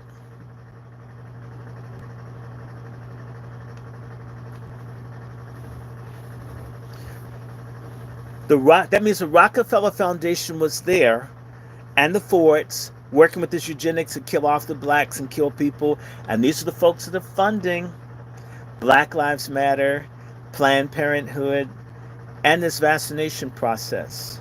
Come on, come on, come on. Work with me. Rudin was one of the foremost German researchers in the field of selective breeding, and along with Dr. Alfred Ploetz, was part of the expert committee on the question of population and race theory. The group was assembled by the German Interior Minister Wilhelm Frick on June 2, 1933, to plan the course of Nazi racial policy. Under this mandate, the group quickly went to work, and by July 14 had devised a number of recommendations that would soon become known as the Law for the Prevention of Genetically Diseased Offspring, the first of the Nazi sterilization statutes, which would take effect January 1, 1934. Rudin and others repeatedly credited American eugenicists like Harry Laughlin, Lothbridge Stoddard, Dr. Paul Pompano as their inspiration in crafting their racial hygiene legislation, and they specifically cited California's coercive sterilization law as the basis for the new German legislation. In her article, Legal and Medical Aspects of Eugenic Sterilization in Germany, author Mary Kopp wrote, the leaders of the German sterilization movement state repeatedly that their legislation was formulated after careful study of the California experiment as reported by Mr. Gosney and Dr. Paul Pompano. It would have been impossible, they say, to undertake such a venture involving some 1 million people without drawing heavily on the previous experience elsewhere. We will examine the case of Dr. Pompano and his connection to Margaret Sanger later on, but for the moment, let us continue to focus on Rudin and his work. I'm almost done here.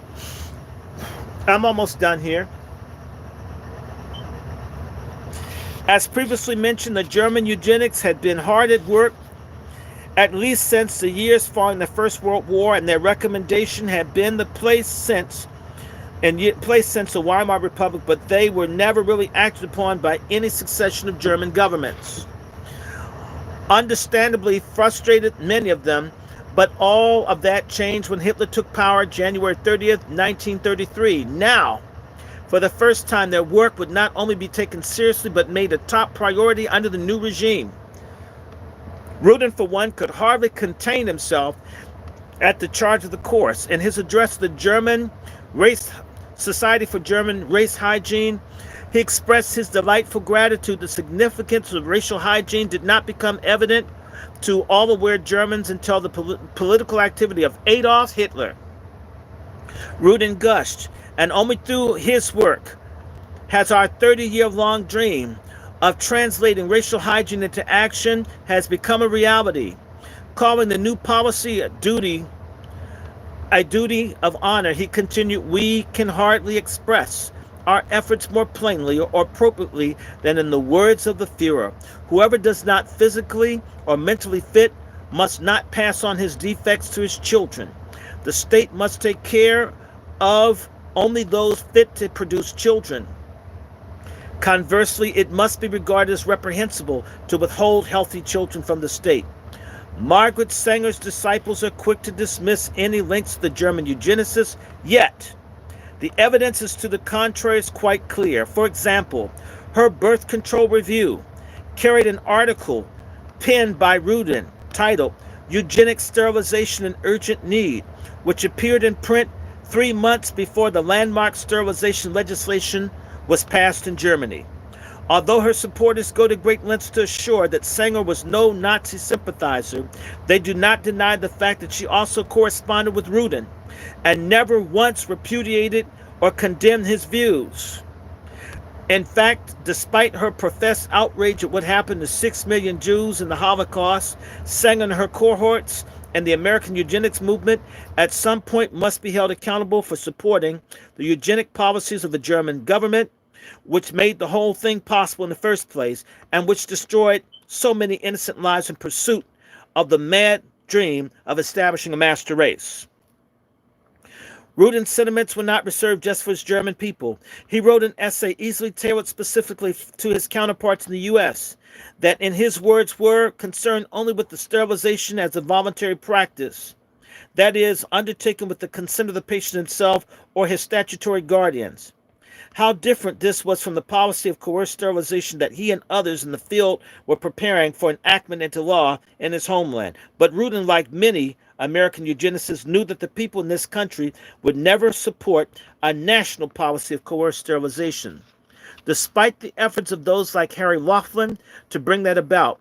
Therefore, in Rudin's estimation, a program of systematic and careful propaganda should be undertaken where sterilization is advisable. Such propaganda should, of course, be gradual and should be directed at the first insistence at medical directors and institutions and schools, medical officers of health. Look at the doctors again. And finally, private practitioners. If one did not know better, this would sound eerily similar to the religious appeal that Sanger advocated be made to the rebellious black congregations who opposed her Negro Project as an act of genocide against them. American eugenicists like Lothar Stoddard, who Margaret Sanger appointed to the board of directors to her American Birth Control League, often traveled to Germany to compare notes with their brethren in the fatherland. In Stoddard's case, he journeyed to Germany in 1934 and was granted an exclusive audience with Hitler himself. Needless to say, Stoddard, who applauded the German dictator's rise to power in 1933, was impressed by his tete-a-tete with the Führer.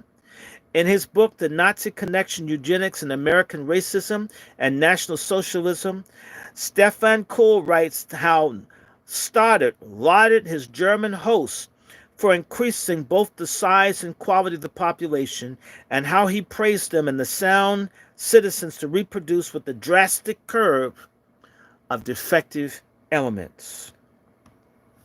Stoddard did not stop there. According to Kohl, he spoke in glowing terms of how the Germans were weeding out the worst strains in Germanic stock in a truly scientific and humanitarian way. And when it came to the Jews, who the Germans targeted not only for persecution, but for sterilization and abortion. And dumbass black folks talking about choice. Get out my face. Stoddard wrote Into the Darkness that Nazi Germany today, the Jew problem is settled in principle and is soon to be settled by the physical elimination of Jews themselves from the Third Reich. Let me read this again. This is Lothar Stoddard. I have his book. You can't, if you look for the Rising Tide of Color, if you're lucky to get a copy, it's $1,000, $1,500, $5,000 book. It's hardback. But you can get like a remake on Amazon. I have one. But I have an original copy and store it somewhere. That's a $5,000 book. These racist people's books are classics. When someone will pay $5,000, $10,000 for one of these racist books, that says that very important people are willing to pay that to read it. Can you believe that? I got the book for $20. Now that book is worth $2,000, $3,000, $5,000 for. That's how much they love the book. Let me read that again. The Jew problem is already settled in principle and is soon to be settled by the physical elimination of the Jews themselves from the Third Reich. This man is on the board of Planned Parenthood, or should I say the American Birth Control League, celebrating the murder of Jews, celebrating the murder of Jews. And folks jump on Farrakhan. I don't have to be in the Nation of Islam. Farrakhan halfway says something, the whole world's denouncing him. This person on Planned Parenthood celebrates the murder of Jews, and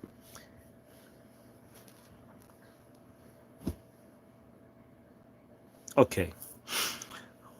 Was Stoddard writing only about the coerced sterilization and forced abortions of German Jews? Was he referring to the Nazi policy of driving Germany's Jews from the country to seek refuge in other lands, such as England and the United States? Did he also mean the deportation of Jews to places like Poland, where they would be forcibly resettled? Or did Hitler, in the course of their time together in 1934, give him some peek into what was eventually to become Germany's first, and then first of Germany, and then all of Europe's Jews?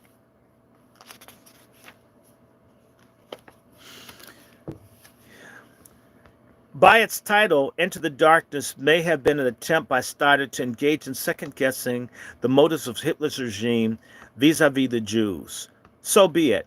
Nevertheless, it remains that Stoddard, like his fellow American Birth Control League board member Harry Laughlin and their boss Margaret Sanger, were all avowed racists who looked at eugenics as a primary weapon and extermination of inferior human beings. Stoddard, however, was by no means the only American eugenicist with whom the Nazis attempted to curry favor. Another was Leo Whitney, the executive director of the American Eugenics Society. Whitney was also an enthusiastic supporter of Germany's forced sterilization program and looked upon it with a rather macabre combination of both wistfulness and envy, saying Germany's headlong leap into the eugenics abyss, while we were pussyfooting around, the Germans were calling a spade a spade. Whitney's sentiments were echoed by some of the high-profile, otherwise respectable Americans. One of these people was Dr. Joseph DeJarnette, the superintendent of Virginia's Western State Hospital, who, in an interview with the Richmond Times-Dispatch gals, the Germans are beating us at our own game. Let me read that again. The Germans are beating us at our own game. Whitney's work was so highly regarded in German eugenics circles that Hitler himself, Hitler's asking for white American stuff. And Hitler's the most evil man that ever existed. This is what they tell us. Well, who did he get it from? The book's telling you he got it from people here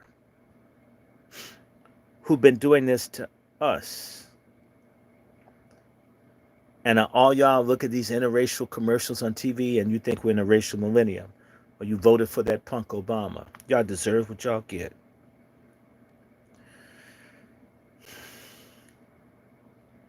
Whitney's work was so highly regarded in eugenic circles that Hitler himself requested a copy of his book, The Case for Forced Sterilization. My Lord.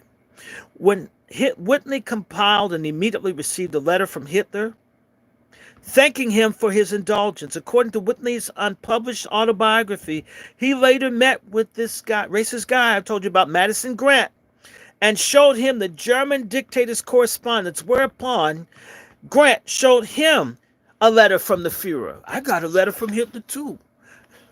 Look at mine, man. Hitler's cool. He sent me a letter. Look at this. It's autographed. It says Adolf. These are white elites. Fauci's precursors. Matching and comparing Hitler letters. They got you obsessed about what happened in Germany going on 80 years ago. And this stuff is happening right now in America with the grandchildren of these devils that I'm reading about in this book. Let me keep reading. I'll go back. According to Whitney's unpublished autobiography, he later met with Madison Grant and showed him the German dictator's correspondence, whereupon Grant showed him a letter from the Fuhrer, which thanked him for writing The Passing of a Great Race. Basically, this was a call to arms to exterminate non-white people. I've got a copy of it too. I think it's a $2,000 book as well. And I'm not boasting. It's not my house. Don't kick in my door. It's in storage somewhere.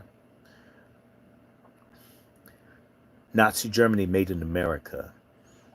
You, my dear FBA B1 ADOS, you're America's Jews. Stupids. Hitler described his book as his Bible. Hitler looks to white America as his Bibles, the disciples, the patristic fathers of what he's doing to Jews and Slavs. It's all based on how white America treats us.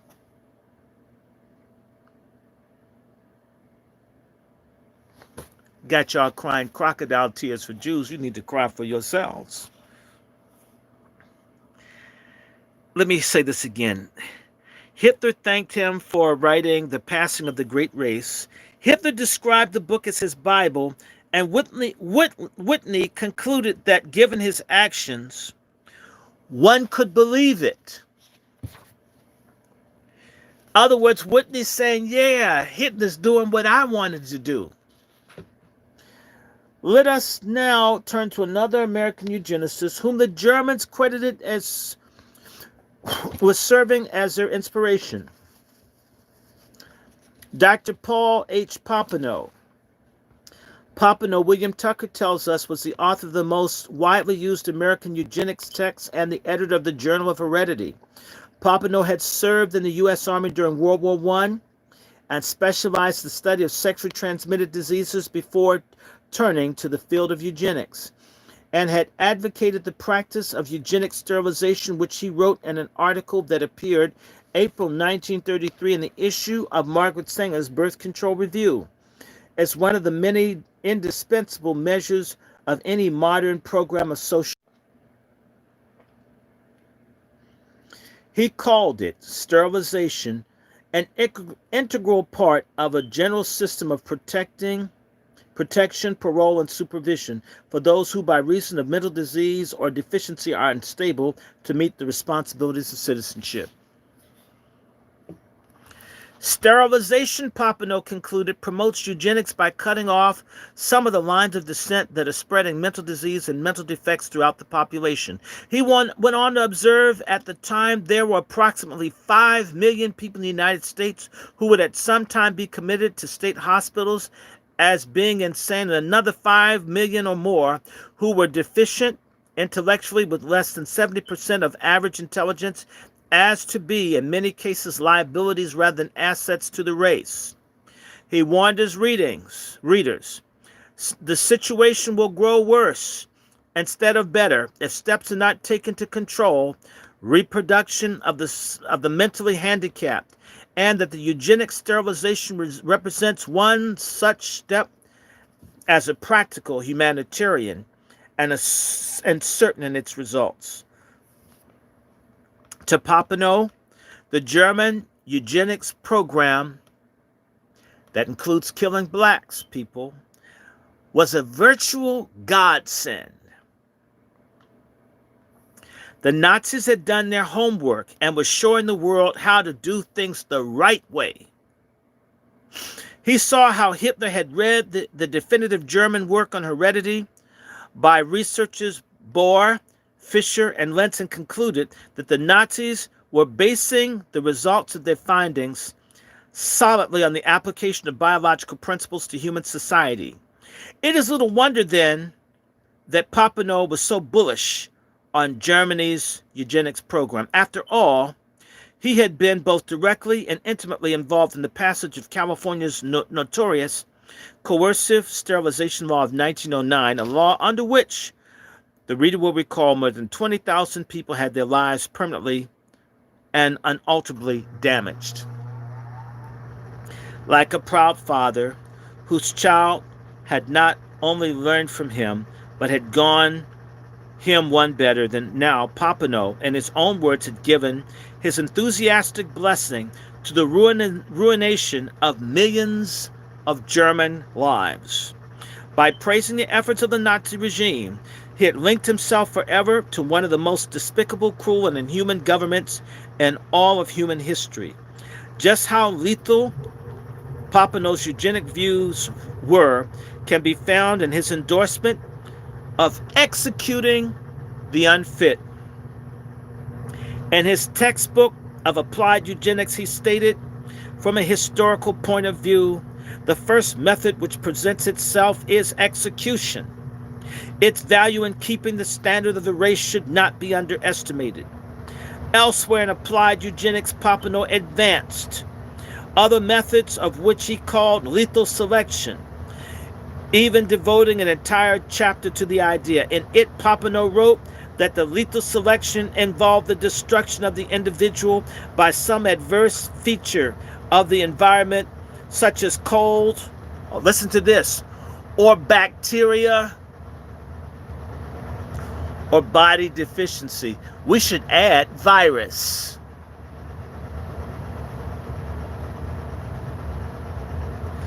We have all read of the atrocities committed by the Nazis in World War II. Horrible, unspeakable abuses involving gas chambers and ovens at Auschwitz. The hideous experiments performed on prisoners by Dr. Joseph Mengele, and the duplicitous part that was played in all of this by German companies like Ig Farben, which supplied the poison gas Zyklon B to the death camps. Let me just stop. The gas that was used to kill the Jews could not be made without chemicals from the DuPont Chemical Corporation based in Delaware. These are the patrons to the nigger Klansman that you voted for by the name of Joe Biden. He's a client of the DuPont family. The DuPonts got rich helping to kill Jews. Y'all don't believe me? Let me stop for a second. I'll pick back up, because y'all think I'm BSing. Y'all think I'm BSing. Hold on, let me get this, because y'all making me mad.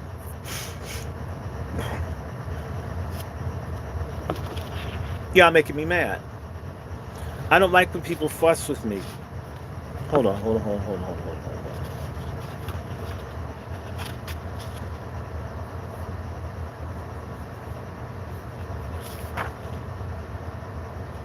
Okay. I'm back in this book here. Wall Street and the Rise of the Nazis. Ig Farben, the people who made the gas to kill the Jews, right? Everybody did 6 million Jews, whatever, they gas, right? Where they get the gas from. Who were the prominent Wall Street establishment financiers who directed the activities of Ig and the Ig Farben affiliates in the United States promoting Nazi propaganda? American Ig Farben directors included some of the more prominent members of Wall Street. German interests re-entered the United States after World War I and successfully overcame barriers designed to keep Ig Farben out of the American market.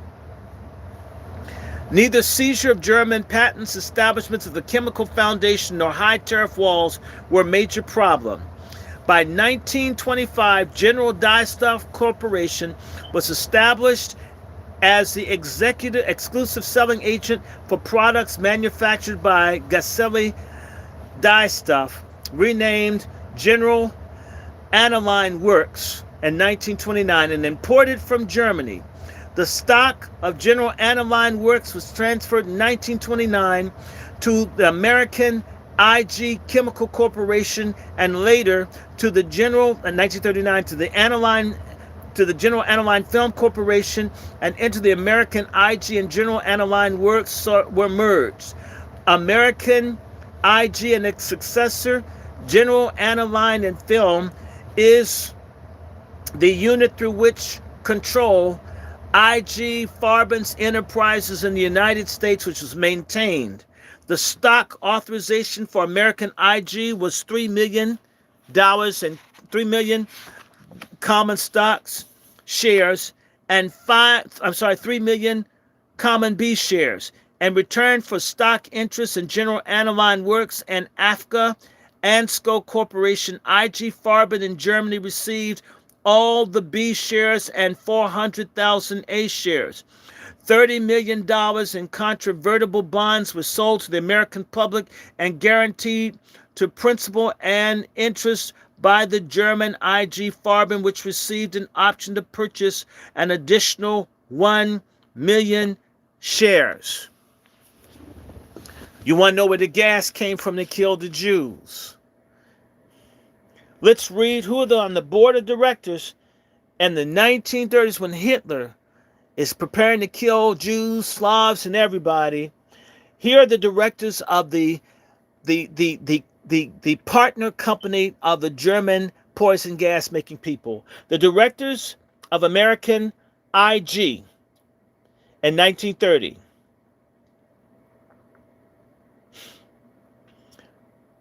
The director is Karl Borsch. He's a German citizen. He's with the Ford Motor Company. The other director people, Edsel B. Ford of the Ford family, of the American Ford Motor Company, Detroit. Max Igner, German, directed Ig Farben. He's in German intelligence. He was found guilty of the Nuremberg war crimes. F. Ter German, guilty of the Nuremberg war crimes trials. H.A. Metz, director of Ig Farben, Germany, and the Bank of Manhattan. Notice that he's director of Ig Farben. He doesn't get into trouble like the other people. See, they let the bankers and the rich people off. C.E. Mitchell, United States citizen, director of the Federal Reserve Bank of New York and National City Bank. It's the people that gas the Jews. Hermann Schmidt, who's president of the board. German, on the board of Ig Farben, Deutsche Bank, Bank for International Settlements, guilty, judge guilty of the Nuremberg War criminal trials. Walter Teagle, you need to know this guy. He's with the Rockefellers.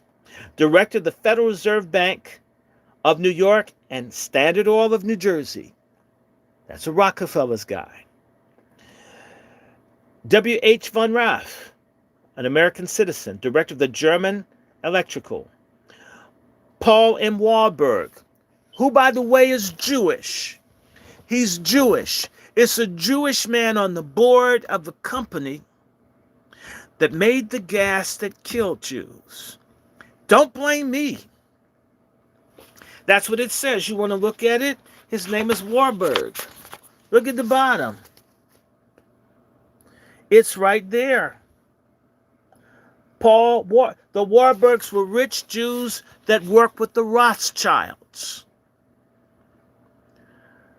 The next time someone calls you an anti-Semite, if you criticize something in Israel that's legit, and you're not making a racial slur on Jewish folks, ask yourself, how is it that very wealthy Jewish people would work with the Nazis and letting poor Jews get killed? And they're not anti-Semites and nobody complains about them. I didn't put this name here. I didn't write this. I didn't give him money. Watch me get into trouble. Watch me get into trouble. They're going to say I picked on someone. All I'm saying is that you have a very wealthy Jewish man that works with the Rothschilds. You got them with the Rockefellers, and they're all with this thing with Hitler. Killing Jews. And by the way, the Holocaust did take place. I'm not a Holocaust denier. My great-great-uncle was tortured by the Germans in Belgium in December of 1944. They experimented on him, as they did other blacks that they captured at the Battle of the Bulge. I don't have any love for Nazi or Nazism. The Holocaust is real. They tried to kill the patriarch of my family. I can't stand Nazis. But I have to be honest when I try to get answers. What the hell is going on? I want to know because I grew up seeing the dismembered leg of my great-great-uncle who they had injected and it caused wasting, and they had to amputate his leg or it would have eaten up his whole body. These Germans were doing biological experimentation with necrosis, with things that could eat up people. This was done to my great uncle. I'm just saying. So no love for Nazis here. So if anyone Jewish is on here going to try to say, oh, he likes it. No, I don't like the Nazis at all. But I don't like injustice at all. I don't care who does it. If it happens in Haifa or happens in Harlem, I won't like it. If the Arabs do it, if Christians do it, if Muslims do it, I want my MFM. I just want you to see this. And by the way, this is on page 46 in Anthony Sutton, the table on the directors of Ig Farben. Let me just read this, and I'm going to stop. The management of the American IG, this is the Ig Farben people, was dominated by IG and former IG officials. Hermann Schmitz served as the president from 1929 to 1936, and that was later succeeded by his brother Dietrich A. Schmitz, a naturalized U.S. citizen until 1941. Hermann Schmitz was also the director for the Bank of International Settlements. This is a bank that laundered money for the Nazis so they could do their stuff. Wars can't operate without money. Real talk. The Internet Bank for International Settlements, the apex of international financial control system. He remained the chairman of the board of directors from 1936 to 1939. The directors of the American IG were not only prominent Wall Street and American industry, but more significantly were drawn from few highly influential institutions. Okay. The Federal Reserve Bank of New York, Charles Mitchell. Walter Teagle, Paul Warburg. Ford Motor Corporation, Edsel Ford, Carl Bosch. Bank of Manhattan, Mr. Metz, Mr. Paul Warburg. Standard Oil of New Jersey, Walter Teagle.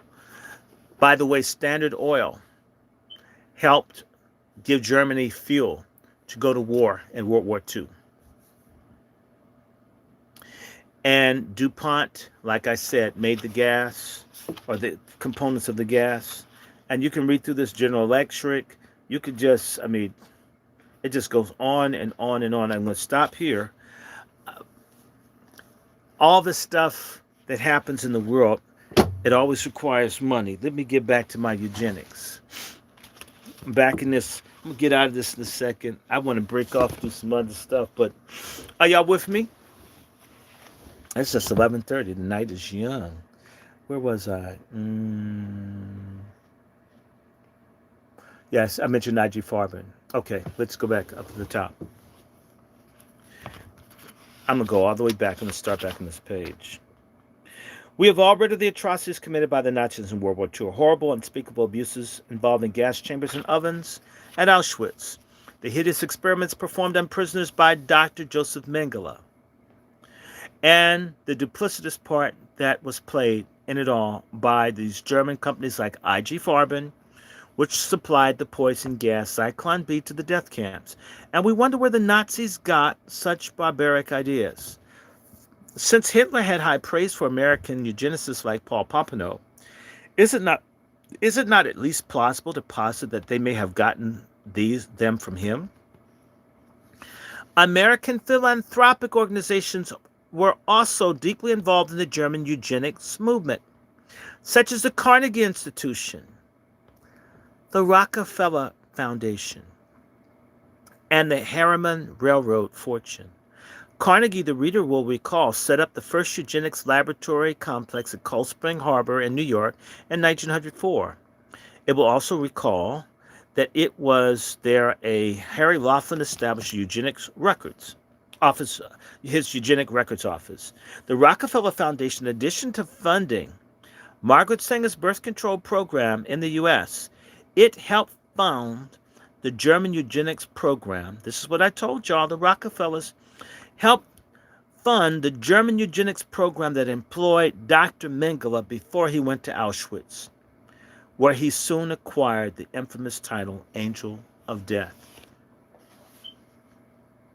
And you wonder how Dr. Mengele escaped Germany when he's working for the Rockefellers.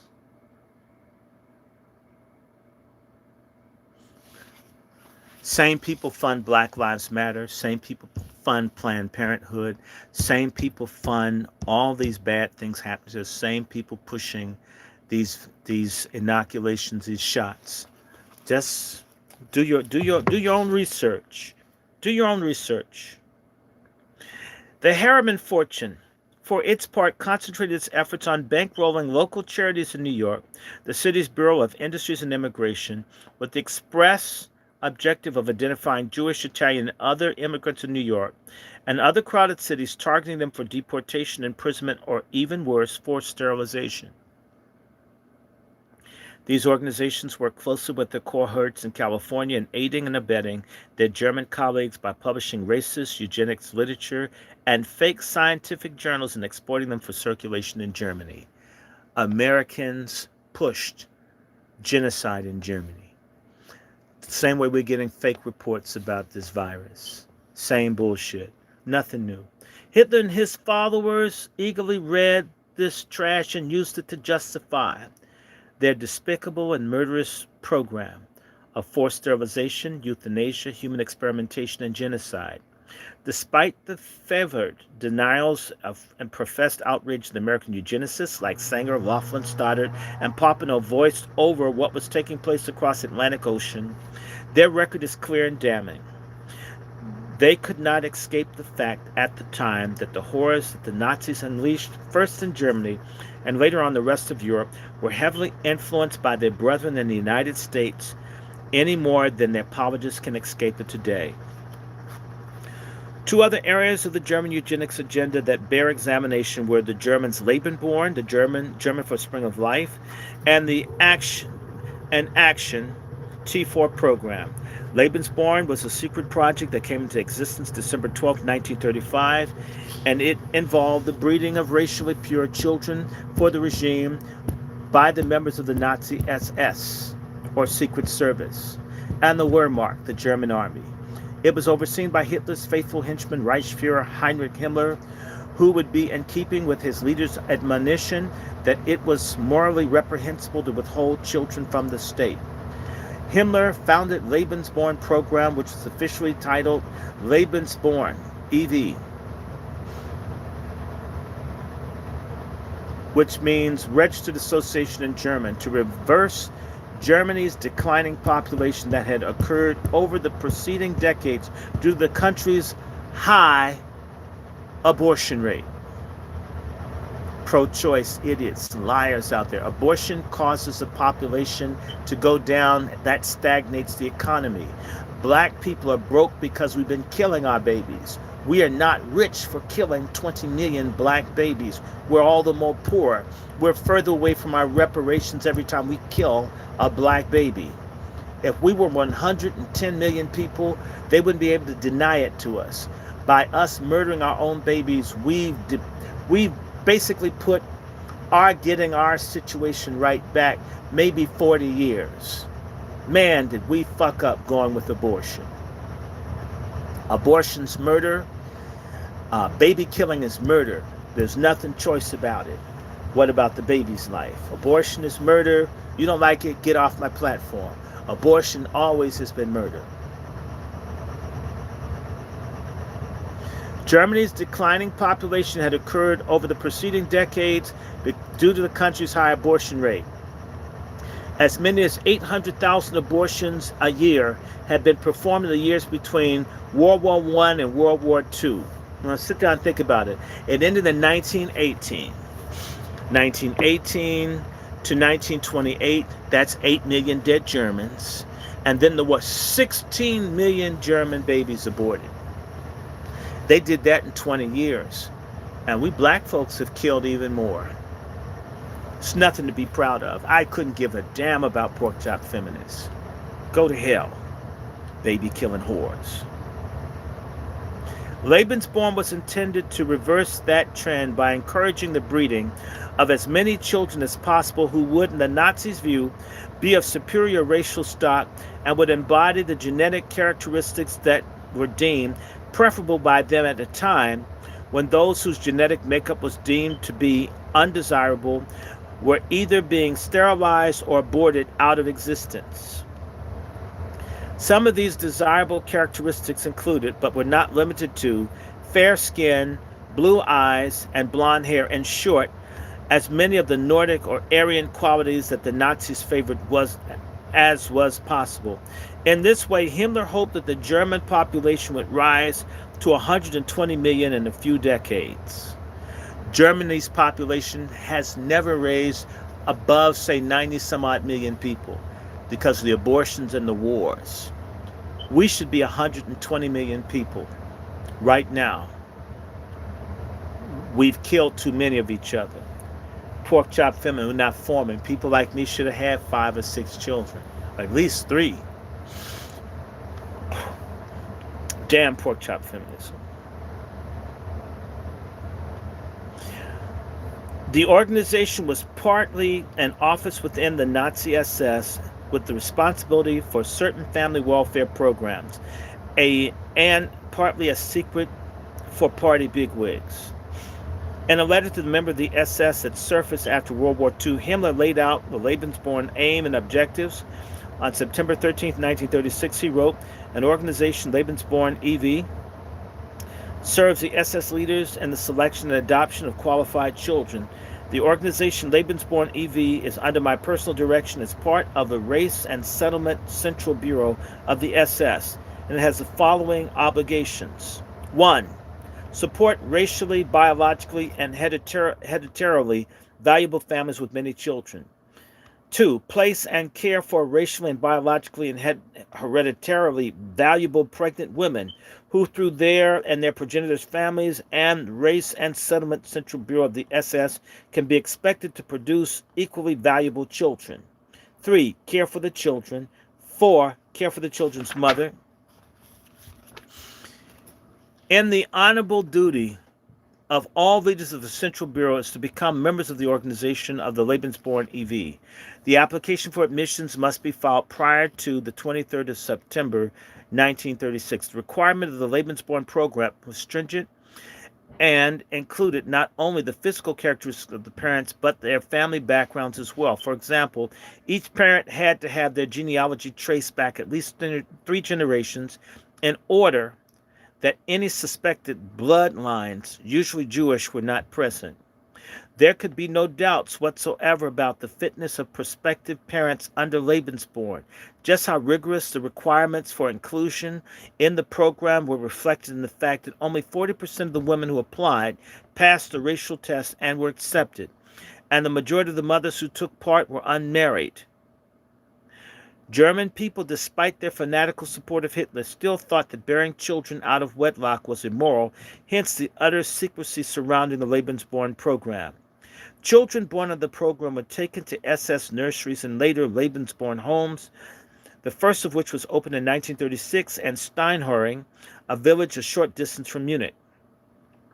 During World War II, Lebensborn homes were also set up in Norway, Austria, Belgium, Holland, France, Luxembourg, and Denmark. Here, the mothers were provided with the means of bearing children in an environment of safety, comfort, and secrecy free of the social stigma attached to being an unwed mother.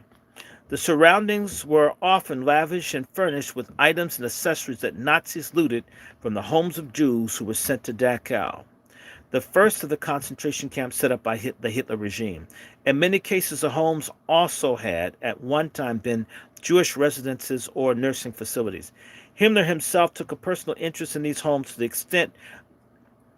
extent where he visited them often, chose the mothers, and favored the children who were born on his birthday, October 7th. Himmler had high hopes for his project, but within 4 years of its inception, it had not produced the results that he wanted. By the time Germany was deeply involved in World War II and the casualties were already beginning to mount, despite the impressive number of victories, the Nazis were rolling up on the battlefield. Therefore, he issued a direct order to all SS members and the police to father as many children as possible to make up for the deaths suffered on the battlefield. However, he was forced to rescind it when the public outcry became too great. The German people still regarded the idea of unwed mothers as immoral. This despite the fact that many of their own country were conducting the most immoral and destructive war in human history with their fanatical approval. But Himmler was not alone in his goal. Hitler, too, had laid out his own ideas on this subject. In 1942, the Fuhrer instituted a policy that expanded Himmler's program to include non-German mothers. As the Wehrmacht continued to overrun Europe, the policy of non-fraternization with women of the occupied territories was changed to allow German soldiers to not only mingle with them, but also to have children with them. To swirl. The racially unfit girlfriends or one-night stands with SS officers would be invited to a Lebensborn home to have their children in safety and privacy. But as bad as all this was, it paled in comparison to another aspect of the Lebensborn program.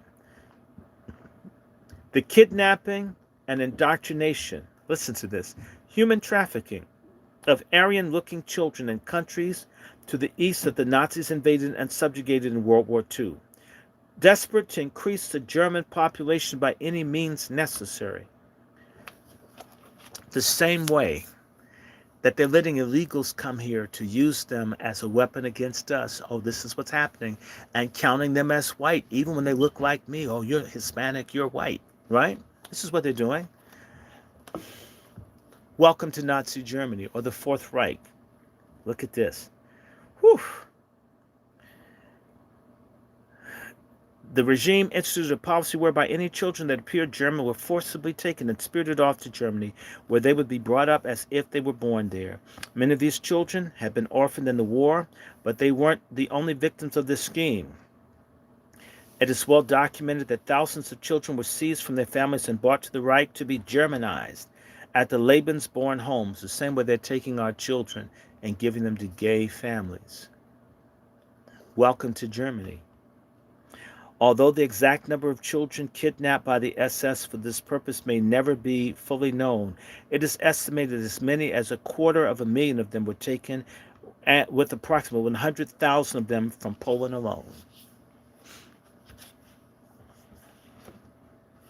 Once they had arrived at their destination, the children would be subjected to all forms of psychological and, in many cases, physical abuse at the hands of their captors. For example, the SS nurses at the home would attempt to brainwash the young charges into believing that their parents had abandoned them. In some cases, these attempts to get the children to forget their parents were successful, but in most cases, the victims weren't stupid. They knew what had happened to them, and they knew who had done it, although they weren't exactly sure why. Those who refused to be brainwashed paid a heavy price indeed for their insolence. Many of them were beaten or abused or in other ways, but were eventually ticketed for extermination, invariably at the Kalisz camp in Poland. A particularly horrifying footnote in the infamous Lebensborn experiment came in 1942 when Czech partisans bombed the car carrying SS Governor Reinhard Heydrich. A faithful lackey of Heinrich Himmler, this is a gay man as well, who served as the chief of the Reich Security Office. Heydrich was severely wounded and later died of blood poisoning. In reprisal, the SS set fire to and destroyed a small village of Lidice, murdering the entire male population in the process. 93 children were sent to Germany to be assimilated, while the rest were taken to a special children's camp at Dzierżanza. Wow. Dzierżanza and Lipsmanstadt before they were eventually exterminated. Lidice itself was wiped off the face of the earth and never again appeared on any German map of Czechoslovakia. However, time was running out on the Third Reich and the mad scheme of its leaders to strengthen and purify the racial stock. As the war neared its end in the spring of 1945, the Allies liberated thousands of cities and towns along their path to Berlin. One of those towns was Steinhöring, a site of the first Lebensborn home. As American troops marched into the town on May 1st, they found upwards of 300 children aged 6 months to 6 years in the Lebensborn home. At other homes near Bremen and Leipzig, British and Soviet soldiers reported having similar encounters. Through the Lebensborn program ended mercifully with the fall of Hitler's Germany, nearly 250,000 of these people had been horribly damaged by this attempt to accelerate the creation of a master race. After the war, every effort was expended to make them whole again by either putting them up for adoption to loving families or reuniting them with their own families. However, many of those who were kidnapped and forcibly assimilated had become so thoroughly brainwashed that they were judged too Germanic to fit back into normal society. 1 out of 9 black children are taken from their families, end up in foster care or adopted. Don't think that this is just World War II Europe. Grow a pair of intellectual balls and start thinking. Then there was the Action, German for Action T4, the Nazis' forced euthanasia program, operating from the beginning of World War II and September of 1939, lasting, at least officially, until August 1941. It would continue unofficially until the end of the conflict. Action T4 was named for Tiergartenstrasse 4, an address of a villa in Berlin and the Berlin Bureau of Tiergarten. The villa served as the headquarters for the Charitable Foundation for the Curative and Institutional Care and was overseen by Reichsleiter Philipp Breuer, the head of Hitler's private chancery, and Dr. Karl Brandt, Hitler's personal physician. Euthanasia had been promoted since the early part of the 20th century by German eugenicists such as Alfred Hock and Karl Binding, and a way to end life unworthy of life, a phrase coined in 1920, several years before Hitler came to power. It was especially true in the case of racial hygiene. Hitler himself weighed in on the subject, writing the following in Mein Kampf: "He who is bodily and mentally not sound and deserving may not perpetuate this misfortune in the body of his children." The people's state has to perform this gigantic child-rearing task here. One day, however, it will appear as a deed greater than the most victorious wars of our past bourgeois era. When Hitler came to power in 1933, he set about implementing laws aimed at eliminating perceived racial and social defects among certain segments of the German people, among them so-called law for the preservation of hereditary disease offsprings, which we examined earlier, as well as the Nuremberg laws, which followed in 1935. But while these dealt with sterilization and segregation against Jews, mercy killings was another matter entirely. Hitler strongly advocated ending life unworthy of life, and he was quite blunt in who should be put to death and why. In a conference in 1939 that was attended by the health minister Leonardo Conti and Hans Lammers, the head of the Reich Chancellor, Hitler cited several mentally ill people who could only lie down on sawdust as those he would euthanize because they perpetually dirtied themselves, or who put their own excrement in their mouths, and so on.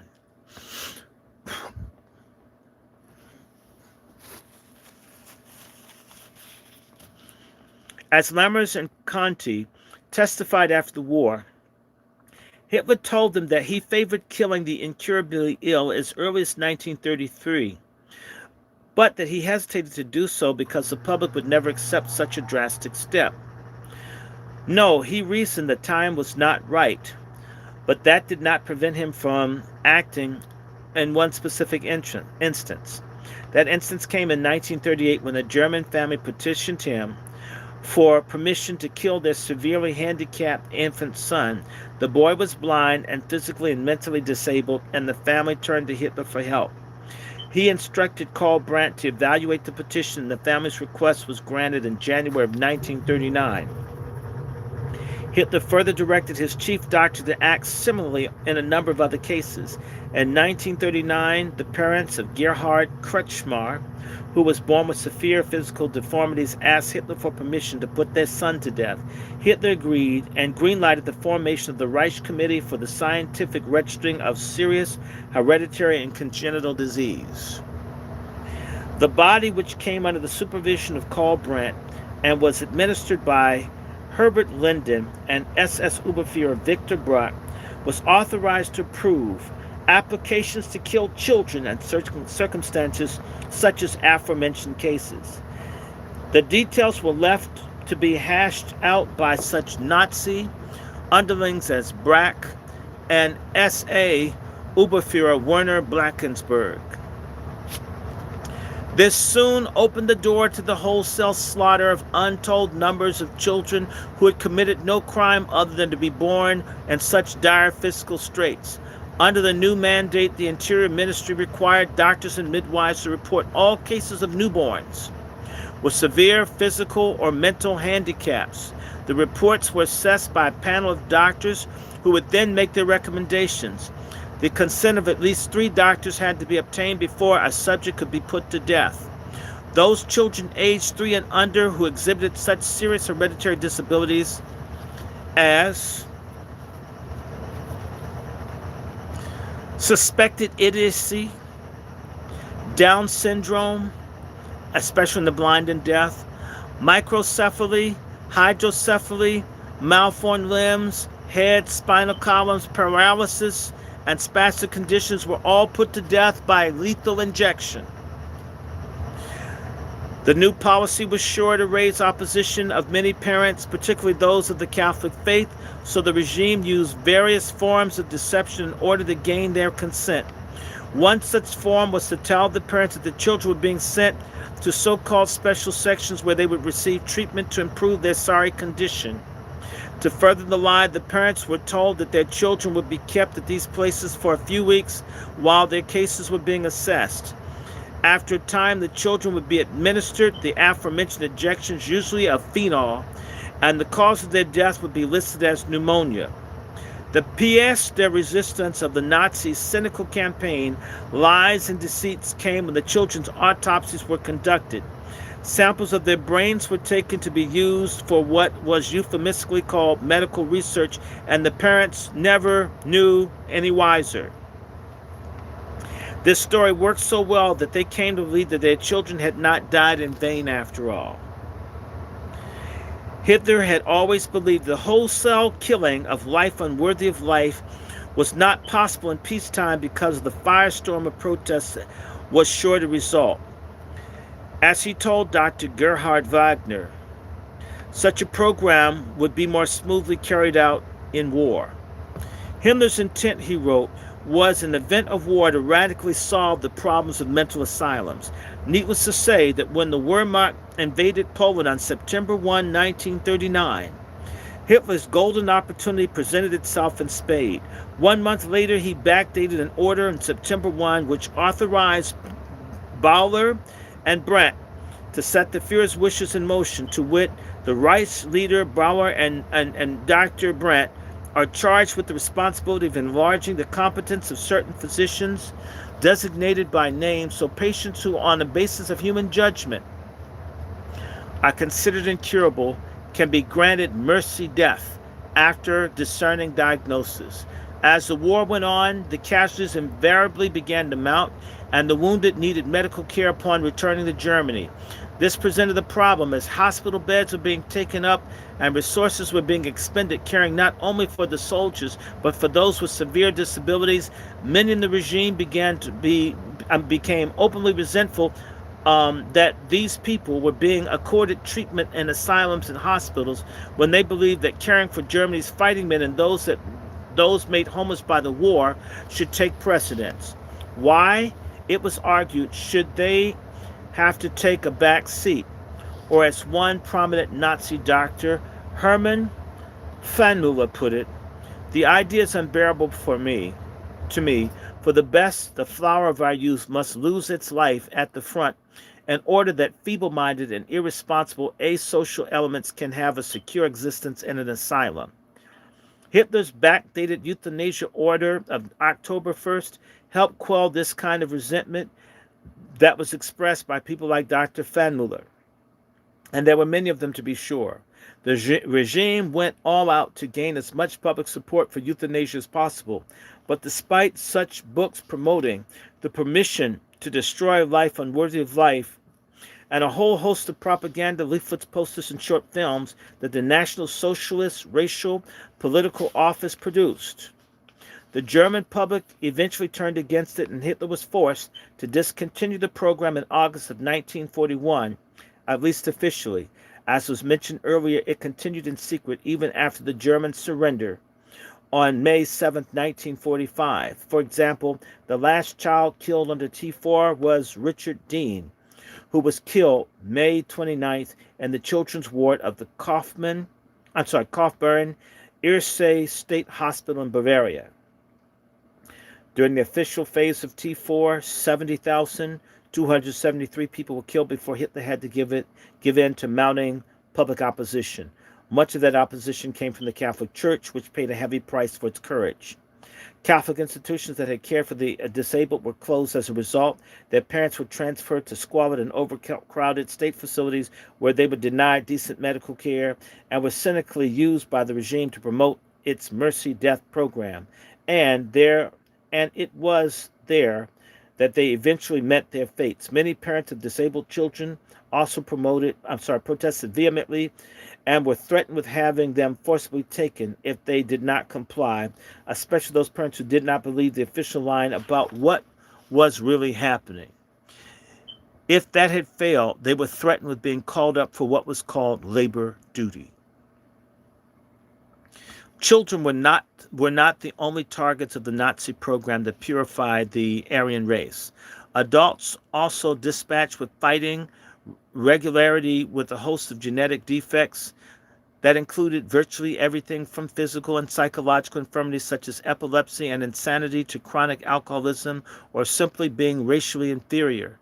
The Nazis went after those who fit this latter category with a vengeance, first executing their murderous agenda not on their fellow Germans but on the Poles. In a secret meeting held July of 1939, which was attended by Dr. Leonardo Conti and Professor Walter Hyde, the head of the SS medical department, and from which a national register of all institutionalized patients with mental illnesses and physical handicaps was created.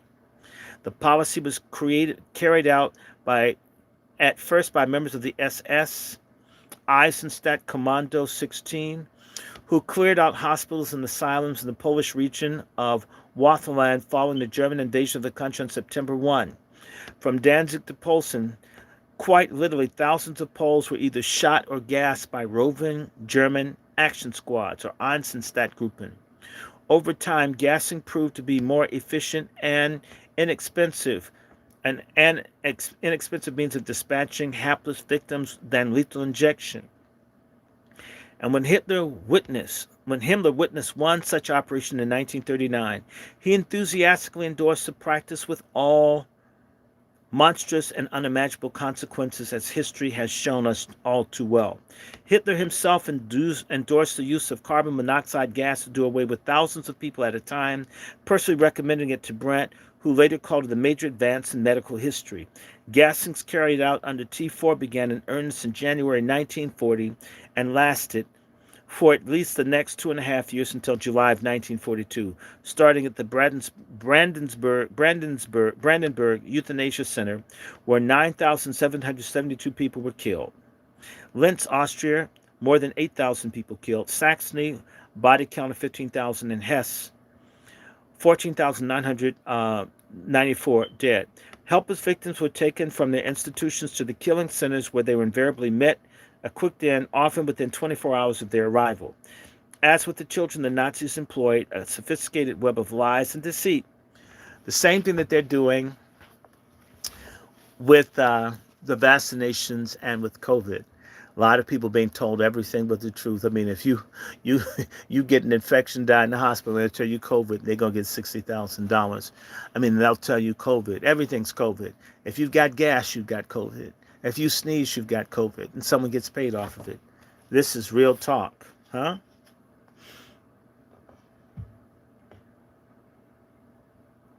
The Nazis employed a sophisticated web of lies and deceit to keep families of handicapped adults from discovering what was really happening to them. Such tactics included dressing SS men in white coats to give them an air of medical authority when they came to take someone away, using buses from the euphemistically titled Community Patients Transport Service to shuttle the condemned to their demise, sending letters to the families telling them that because of the wartime conditions, it was not possible to visit their stricken relatives, the same way you can't visit your families. You can't visit seniors in assisted dwelling places right now. You can't go to hospitals. You can't see what's happening to the people once they go to these hospitals and assisted living all over the country. My cousin, nobody's been able to see him to go. I mean, we got family. You can't find them. You can't talk to them. You have to take whatever these doctors tell you. This isn't just Nazi Germany. This is happening right now with the pandemic, and we're all victims of it. Those designated for mercy death had their cases assessed by a panel of medical experts who are required to make their judgments based solely on the reports of the staffs of the institutions where the patients were confined. These experts did not refer to the detailed medical histories of the inmates, nor did they examine any of the patients themselves. The reports were marked with a plus for death and a minus for life, or a question mark, when the panel was unable to decide. 3 death verdicts sufficed to dispatch the patient in question. The death panels often dealt with hundreds of these reports at once, a testament to the frightening level of efficiency with which the program was being carried out. As time went on, the guidelines for determining who was to live and who was to die became more relaxed. The medical criteria the broader. The Nazi underlings carried out euthanasia program themselves in ever-increasing numbers. More and more people are dying from COVID. It's 3,000 died today. So they told you that they died from COVID. They said. Okay. Like the Lebensborn program, the regime went to great pains to keep the T4 hidden from the German public. Hitler, mindful of the strong negative reaction that would result if the people ever discovered what was happening, had said as much to Breuer in his inception, telling him the Führer's chancellery must under no circumstances be seen to be active in this matter. But the air of secrecy could only last so long, given the fact that thousands of doctors, administrators, and other medical personnel were involved, and some of them would inevitably talk about what was happening despite being under strict orders to be silent. Like none of the doctors have talked about hydroxychloroquine, ivermectin, about black seed oil, about, stuff the doctors said, this stuff is treatable. My God. But all these sellout doctors, we got black medical associations. You haven't heard a goddamn thing from black doctors for the most part this year. No preachers, not a damn soul has said anything that I'm aware of other than, say, we black media people. And maybe somebody like, hold on one second. Hold on one second. 1 second.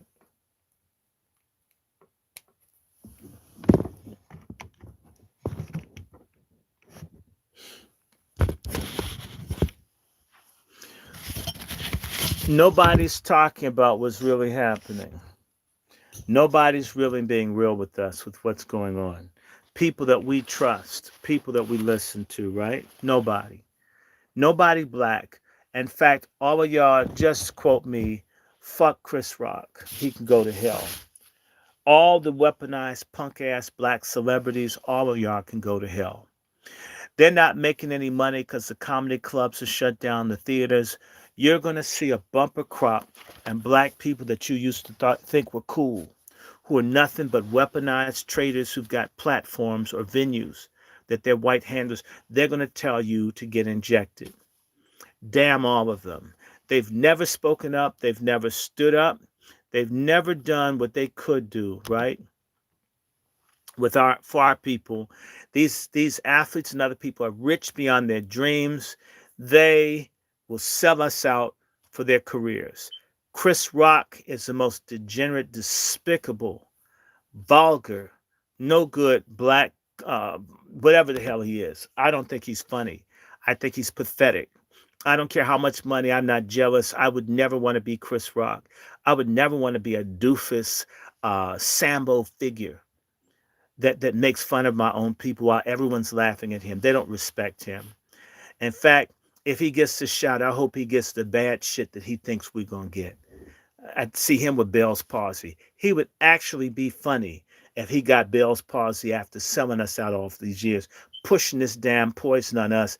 Then he'd take it to prove, thinking that they like him. He got jacked up. In fact, all the Boule people, I want all of them vaccinated.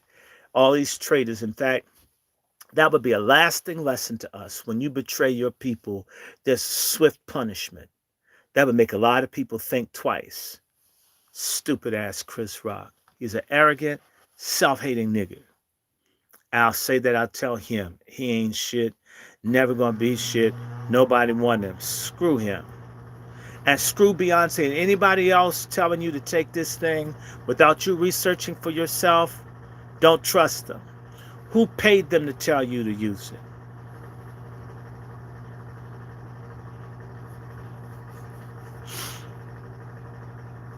Let me go back to this. I'll go back to this. But the air of secrecy could only last so long. Notice how doctors and people beginning to speak out, how people are messing it up and taking the stuff out of it. People can't do this anymore. It's a lie. It's a lie. The virus is real. The pandemic is a lie. It's a lie. They're killing us with this thing. It's a lie. Some people can't lie anymore. They're tired of hurting people, but there's something spiritually wrong. Yes, I believe in God. Thou shalt not kill. It's a commandment of God. People are killing us with this bullshit black bottle medical care. And they're black nurses and people that know better. Y'all love your job so much you'd kill your own people. You'd kill innocent people because you got a little bit of a benefit. I mean, what the hell? What happens when they say we've got to inject you?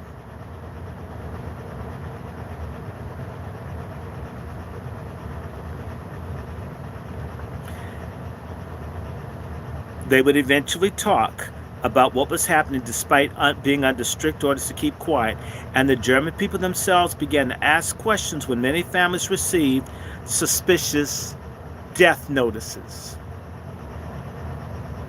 This is happening right now, people. Folks who are perfectly healthy, never had a problem, all of a sudden everybody got COVID, just died. Well, he got COVID, they got COVID. I mean, Easter Bunny's got COVID, Santa Claus got it, Rudolph the Reindeer's got COVID. Oh my God, James Brown the Grave got COVID. Michael Jackson caught it. It wasn't propofol, it was COVID. Y'all believe this crap? And the new virus shows up in England. I mean, within a week, it's all over America, this new damn virus. You mean, we're talking about people who never left the state of Colorado that got the English version of come on. I mean, damn these people. Stop listening to them. Think for yourself. Listen to this. Receive suspicious death notices. For example, in a case involving deaths resulting from appendicitis, when the patient themselves had been removed, when the patients had them removed several years before, or when families in the same community would receive death notices of loved ones on the same day. So they all got like the same Dear John letter. Oh, by the way, he died of pneumonia. Everybody, I mean, imagine 10 people getting a pneumonia letter the same day. How long before someone figures this out? It wasn't long before people began catching on to what was happening in towns where the killing centers were located and began putting two and two together. Why are we waiting so long to put two and two together, black folks? And notice how they've gotten all these black preachers, all of these influential black folks now to tell us. Thus far, the only person that's really said anything is Farrakhan. Where are the other people? You may not like his bean pies. You may not like his mothership. You may not like his newspaper. You may not like his religion. You say his religion ain't real Islam or it's a cult. Well, where are the non-cult Christians? Where the hell are you bastards? You want 10% of people's money and you can't speak up against evil like this everywhere. Y'all must be crazy.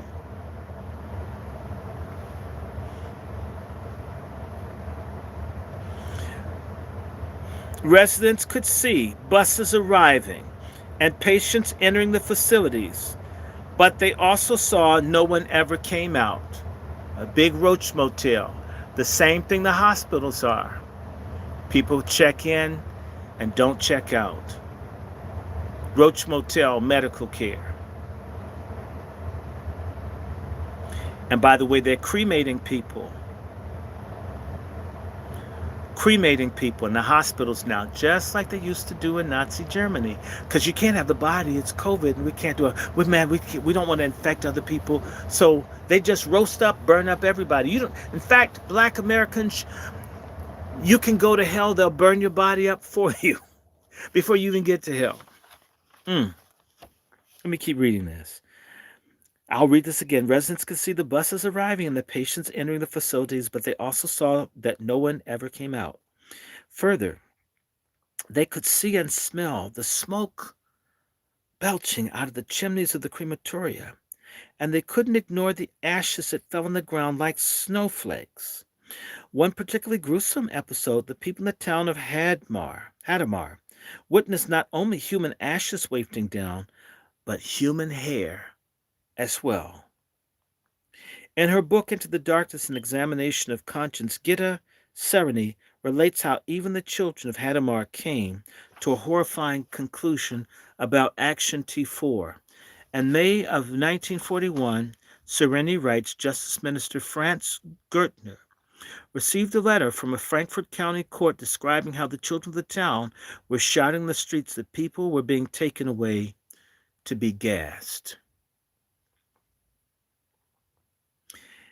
Incidents like the one at Halamar gave a rise to an increasing number of protests from the German public, including many party members themselves, and the outcry became so widespread and intense that it led to the cancellation of the official phase of Action T4 on August 21st, 1941. However, this did not mean that the Nazis stopped killing the disabled. Under an unofficial phase of the program, the German and Austrian doctors continued the policy even after the end of the war.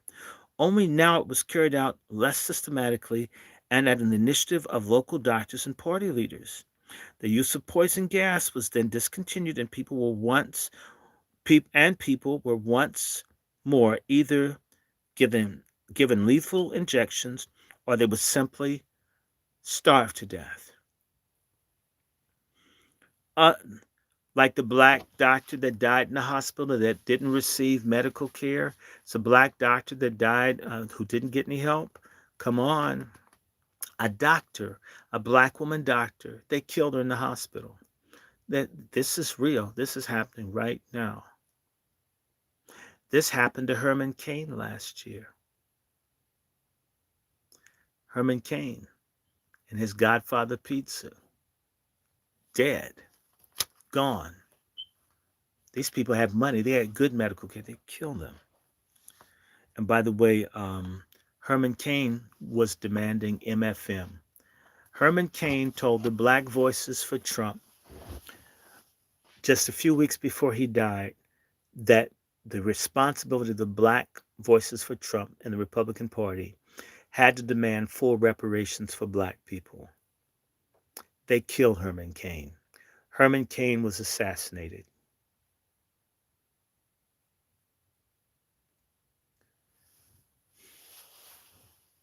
I don't give a damn who does it. I don't have to prove it. Herman Cain demanded reparations. All of a sudden he gets COVID. He was COVID negative when he took the plane to the convention in Tulsa. He was tested before he went in the hall in Tulsa. He's like the only person and that entire group of thousands of people that went to see Trump that died from COVID. It's the same person that said black people must be paid. If you don't think that they don't kill people with this thing, if you think they wouldn't kill you or me, you're out of your damn cotton picking coon mind. Herman Cain was assassinated. Remember when Herman Cain died? Was it in the news? Was there any big celebration like for punk ass John Lewis? Did y'all notice? Hmm.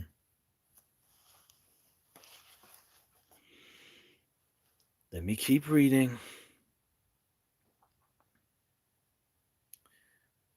Once the Nazis had invaded occupied territories to the east, they unleashed the full fury of Action T4, especially in the Soviet Union, after the Germans invaded on June 22nd, 1941. Personnel who had served in the program back in Germany found new opportunities to kill on a far grander scale, one which would later come to be known as the final solution to the Jewish question, or simply the Holocaust. And they did not just focus on those who were physically and mentally handicapped. Action T4 became an integral part of Hitler's and the Nazis' campaign of the annihilation of the so called inferior races, especially the Jews. We cannot end our discussion of the Nazi reign of terror without recognizing that there was another group of Germans who, although their numbers were minuscule when compared to the rest of the country's population, nevertheless were squarely in the Nazis' crosshairs and targeted for extermination. Approximately 24,000 Germans of African descent. How many of you knew there were 24,000 Germans in Nazi Germany? You never hear about them. They're part of the Holocaust. While not subjected to the terrors of Hitler's final solution, such as gas chambers at Auschwitz or other killing factories, Black Germans suffered many of the same fates as their countrymen who were white, Jewish, or who came under the regime's ever expanding definition of what was considered to be inferior. A systematic campaign to eliminate Germany's black population by depriving it of the same rights other citizens of the country enjoyed, and then to exterminate it entirely through coercive sterilizations, shootings, gassings, and forced abortions, began almost as soon as the Nazis gained power. Germany's black citizens were not native to the fatherland, but rather came into the country through immigration or as a result of the country's colonial empire, which included the number of countries in Africa. In time, black Africans became used to German institutions, customs, and traditions, so it was only natural for them to consider themselves to, in fact, be German. But that all changed on November 11, 1918, following Germany's defeat in World War I. Under the terms of the Versailles Treaty, Germany signed in 1919, the country was deprived of its colonial empire, and many Africans chose to follow their occupiers home, which did not sit well with the native population. The white folks did not want them. They did this despite the indignities and even outright atrocities that were committed against them by their occupiers. Such atrocities included forced sterilizations of the native people and even gruesome medical experiments that were conducted under Germany's nascent eugenics program. These experiments were conducted in the German Southwest Africa, today known as Namibia, as early as 1890 and were overseen by Germany's most senior eugenicist, Dr. Eugene Fischer. Fisher conducted his research to bolster his claim about the dangerous genetic differences that he believed existed between black Africans and white Germans, and that race mixing between them was nothing short of a disaster. German colonial officials refused to recognize marriages between black Africans and white Germans beginning in 1890, even though such unions were legal in Germany at the time. Once again, the German policy was based largely on eugenic experiments, and by 1912, it had become standard operating procedure in many German colonies in Africa. The issue had become so serious that it sparked an intense debate back home in Germany, the German Reichstag. Many German lawmakers expressed concern that black colonials who came to the country would have full rights and benefits of German citizenship. Example given the right to vote, to serve in the military, and to be employed in civil service, among others. Under the terms of the Versailles Treaty, Germany was not only forced to relinquish its African colonies, it also had to submit to French occupation of the Rhineland, which it had won following the victory in the Franco-Prussian War of 1871. France, too, had African colonies like Morocco and Algeria, and many of these troops moved into the newly demilitarized region to serve as peacekeepers came from these colonies. This meant an additional influx of blacks into what was in effect Germany's backyard. It also meant contact between white German women and black African soldiers. These encounters included a number of sexual liaisons which resulted in births between 400 to 600 children of mixed race relationship. Many Germans resented the terms of the Versailles Treaty and believed that their country had been stabbed in the back by traitors in the government, as well as the victorious Allies. They saw the occupation of the Rhineland by the French and its use of black soldiers as peacekeepers as another sign of that betrayal. The German press capitalized on this to portray black Africans as subhuman and ran sensational stories of incidents in which the French colonial soldiers raped innocent German women who often bore them what came to be known as the Rhineland bastards. It was the resentment of Versailles, the reader will recall, which Hitler exploited so masterfully in his quest for ultimate power, a quest which proved so monstrously, man, I'm going fast, successful that it led to the deaths of tens of millions of soldiers and civilians in World War II. When Hitler became chancellor, Germany's chancellor in 1933, and its absolute dictator a year later, he began to put his master plan of extermination into effect. We have now seen how he went after the Jews, who have always been his number one target, but other groups came to feel his wrath as well, including Germany's black citizens. In Mein Kampf, Hitler took dead aim at black Germans, referring to them as half-apes, charging that the Jews had brought the Negroes into the Rhineland with them with the clear aim of ruining the hated white race by necessarily resulting bastardization of a country's pure Aryan blood. As a result, when the Nazis took over, Germany's black population was subjected to the same oppression and persecution as Jewish citizens were forced to endure. Black Germans and their mixed-race children were just one of a number of groups that suffered under the newly passed Nuremberg laws, which went into effect in 1935. These people, like the Jews, at whom the legislation was aimed, were stripped of all their rights as German citizens and were placed at the bottom of the country's racial hierarchy. They could not vote. They could not hold public office. They could not hold most jobs and were prevented from serving in any of the branches of the German military and the civil service. But as the Jews, who did not get out of Germany in time, were to discover, they too would consider this the least of their worries. They would soon be in line for much harsher treatment at the hands of the Nazis and their murderous agenda. By 1937, the regime began to go after black Germans with a vengeance, beginning with the mulatto children of mixed-race relationships between white and black Germans. The fate of the Rhineland bastards was sealed when the Gestapo seized and forcibly sterilized nearly all 600 of these children, with the rest being used for medical research or simply vanishing in thin air. Adult black Germans would soon follow their children into oblivion. Additional victims of the Nazis' insane, murderous obsession with race hygiene. Many were forcibly sterilized, shot, gassed, and incinerated in death camps. That is, when they weren't being worked into an early grave at these places. Not only were black Germans ticketed for extermination, many black Allied prisoners of war shared similar fates in Nazi Germany POW camps, Dachau, Mauthausen, Buchenwald, Sachsenhausen. They were either deprived by their captors of protection under the terms of the Geneva Prisoner of War Convention, worked to death in construction details, or simply shot to death. There was a situation in Belgium where Germans stabbed maybe 15 black prisoners were chopped up like chicken. By the way, all the Germans got off for murdering black prisoners of war. To show you that our American government took the side of Germans that murdered black servicemen in uniform, basically didn't. No MFM. There should be reparations paid by Germany. Germany pays Jews, but has never paid black soldiers who were the victims of experimentation and mass murder by the Germans in World War II. Our government never pressed for it.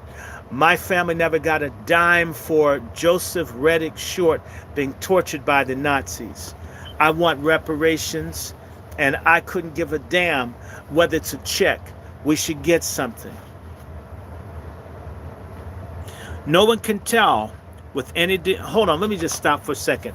All of y'all have seen these movies on the miracle of Dunkirk and how the English and French soldiers escaped Hitler's armies to fight another day in England. What they won't tell you is that the French and English left the black soldiers to do the rear guard action, to be captured and murdered by the Germans.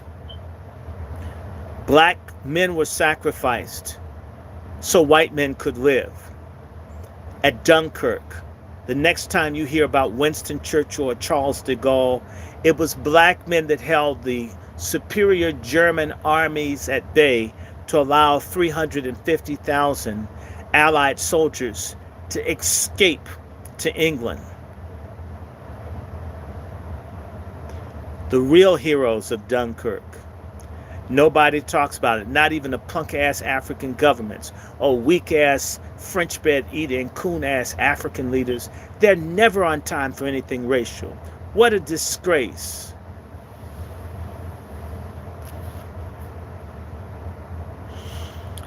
No one can tell with any degree of certainty the exact number of how many black Germans met their fate under the Nazis, or how many were either sterilized or killed on the various programs they instituted in their quest to purify Germany's racial stock. After the war, attempts were made to raise awareness that there actually was a black German populace that was decimated by the Nazis. There was a French black population, a Belgian black population. There were black people all over Europe. What happened to them? There was a black German population that was decimated by the Nazis. There were also efforts to locate survivors of this little-known aspect of the Holocaust and provide them with financial compensation. They never came to my family. And his book, titled Sterilization of the Rhineland Bastards, The Fate of Colored German Minority, German historian Professor Rainer Pommern publicized the sterilization of these tragic souls and sought to discover what had happened to them. This was evidently the first time that most Germans had ever heard that such a thing, or that there was even a thing as a black German population. Pommern pointed out that there was most likely because of lack of public interest in minorities in Germany. At least one German was not keenly interested in the fate of black Germans and their mixed-race children. At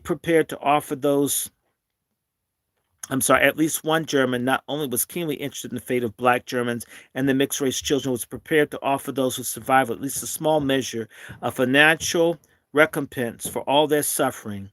This German Social Democrat, member of the Bundestag, wanted to give each a sum of 3,000 marks if he could have their names. And he approached Pommern with such a proposal. Pommern, however, declined.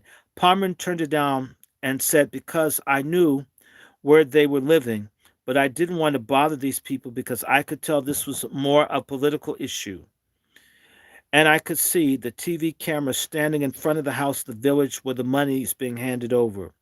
All of a sudden, a sensation is great in the village. Here's someone who has been sterilized.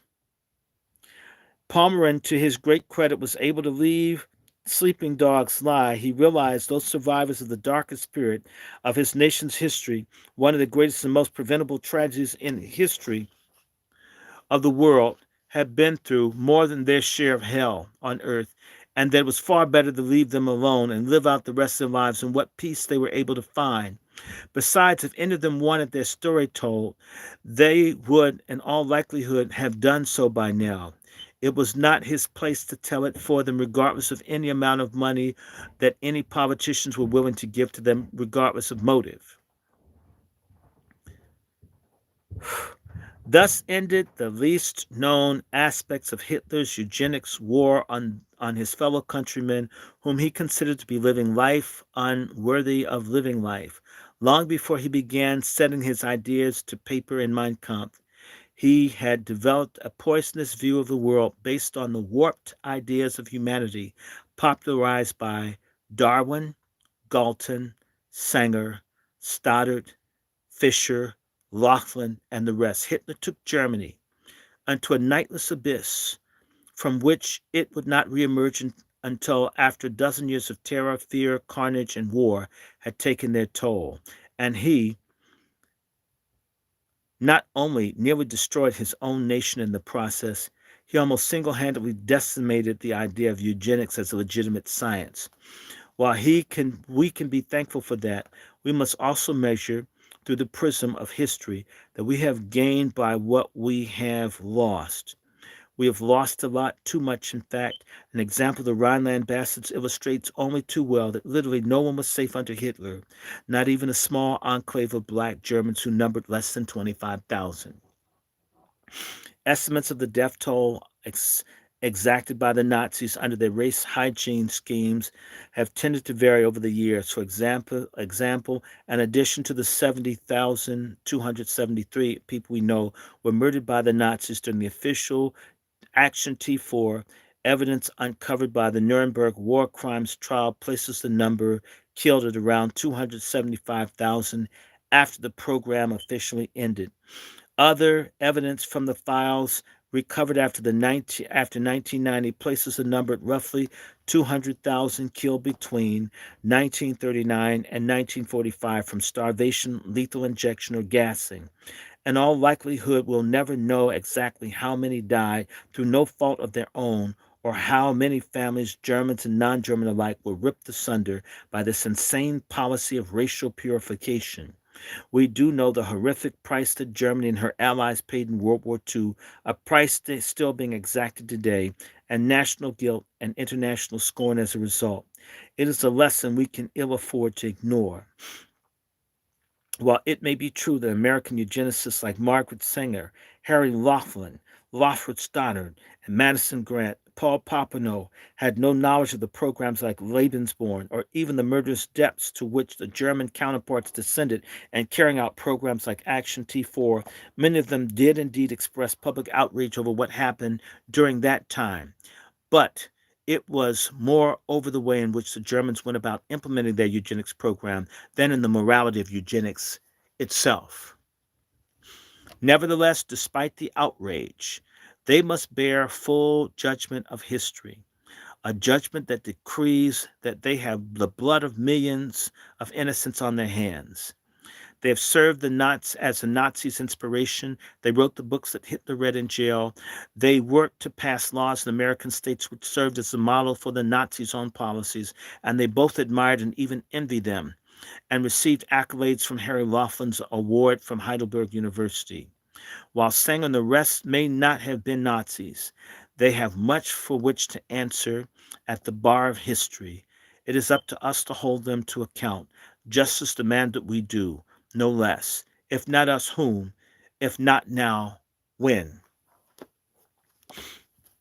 That's as much as I'm going to read from that. Now, I want to shift gears because I'm late. I want to switch gears. Can I come in and do another one? I can keep you on here, but I want to put another format up. So I'm going to end this broadcast here and start another one in exactly 5 minutes. Is that okay with y'all? Okay, so there are 128 of you. Give me exactly a 5-minute break. I'm going to keep one YouTube on, but I'm going to shut this thing down just so I can have a break in this. So let me stop this one, and I'm going to start another broadcast in a second. I'll be back with you. I may run to the restroom, get some water. By 12:45, if not before, I'll be back here. All right. Let's step out for a second. And I may, for you here, we might just, continue. But I do need to, I want to break this down. I did like 4 hours. I don't want to have these things be 5, 6 hours long. Dashboard.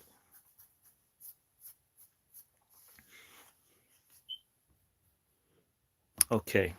I've got some. Oh my God, I'm coming back. I did the eugenics, y'all. I kicked some ass on that. Now I need to come back and attack pork chop, feminism, and some other stuff. I'm coming for this. Okay, give me a second.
Do I need anything?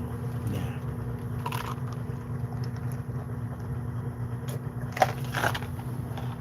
Okay.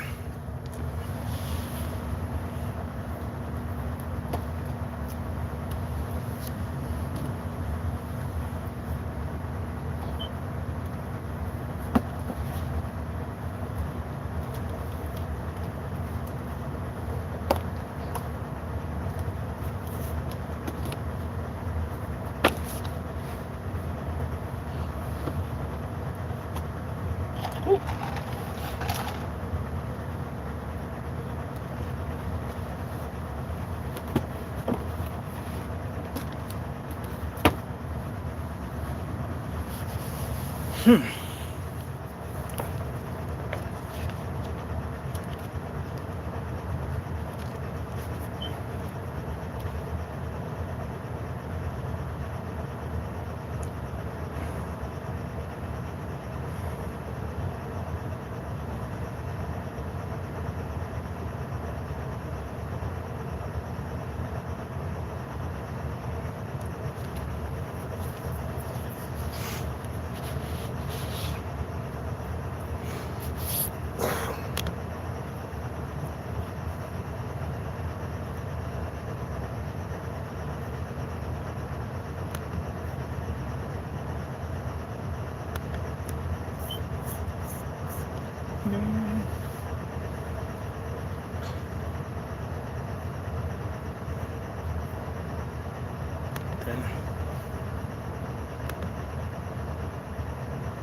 You know what? I'm going to stop this one too for just a second. and I'm gonna bring this right back open, okay? I'm about to put this back up. I'm gonna take this down. I'll come back up in 5 minutes. So there are 86 of you. Give me 5 minutes, just 5, and I'll be right back at it. We got to finish this. Let me let y'all go for now. I got to do part 2.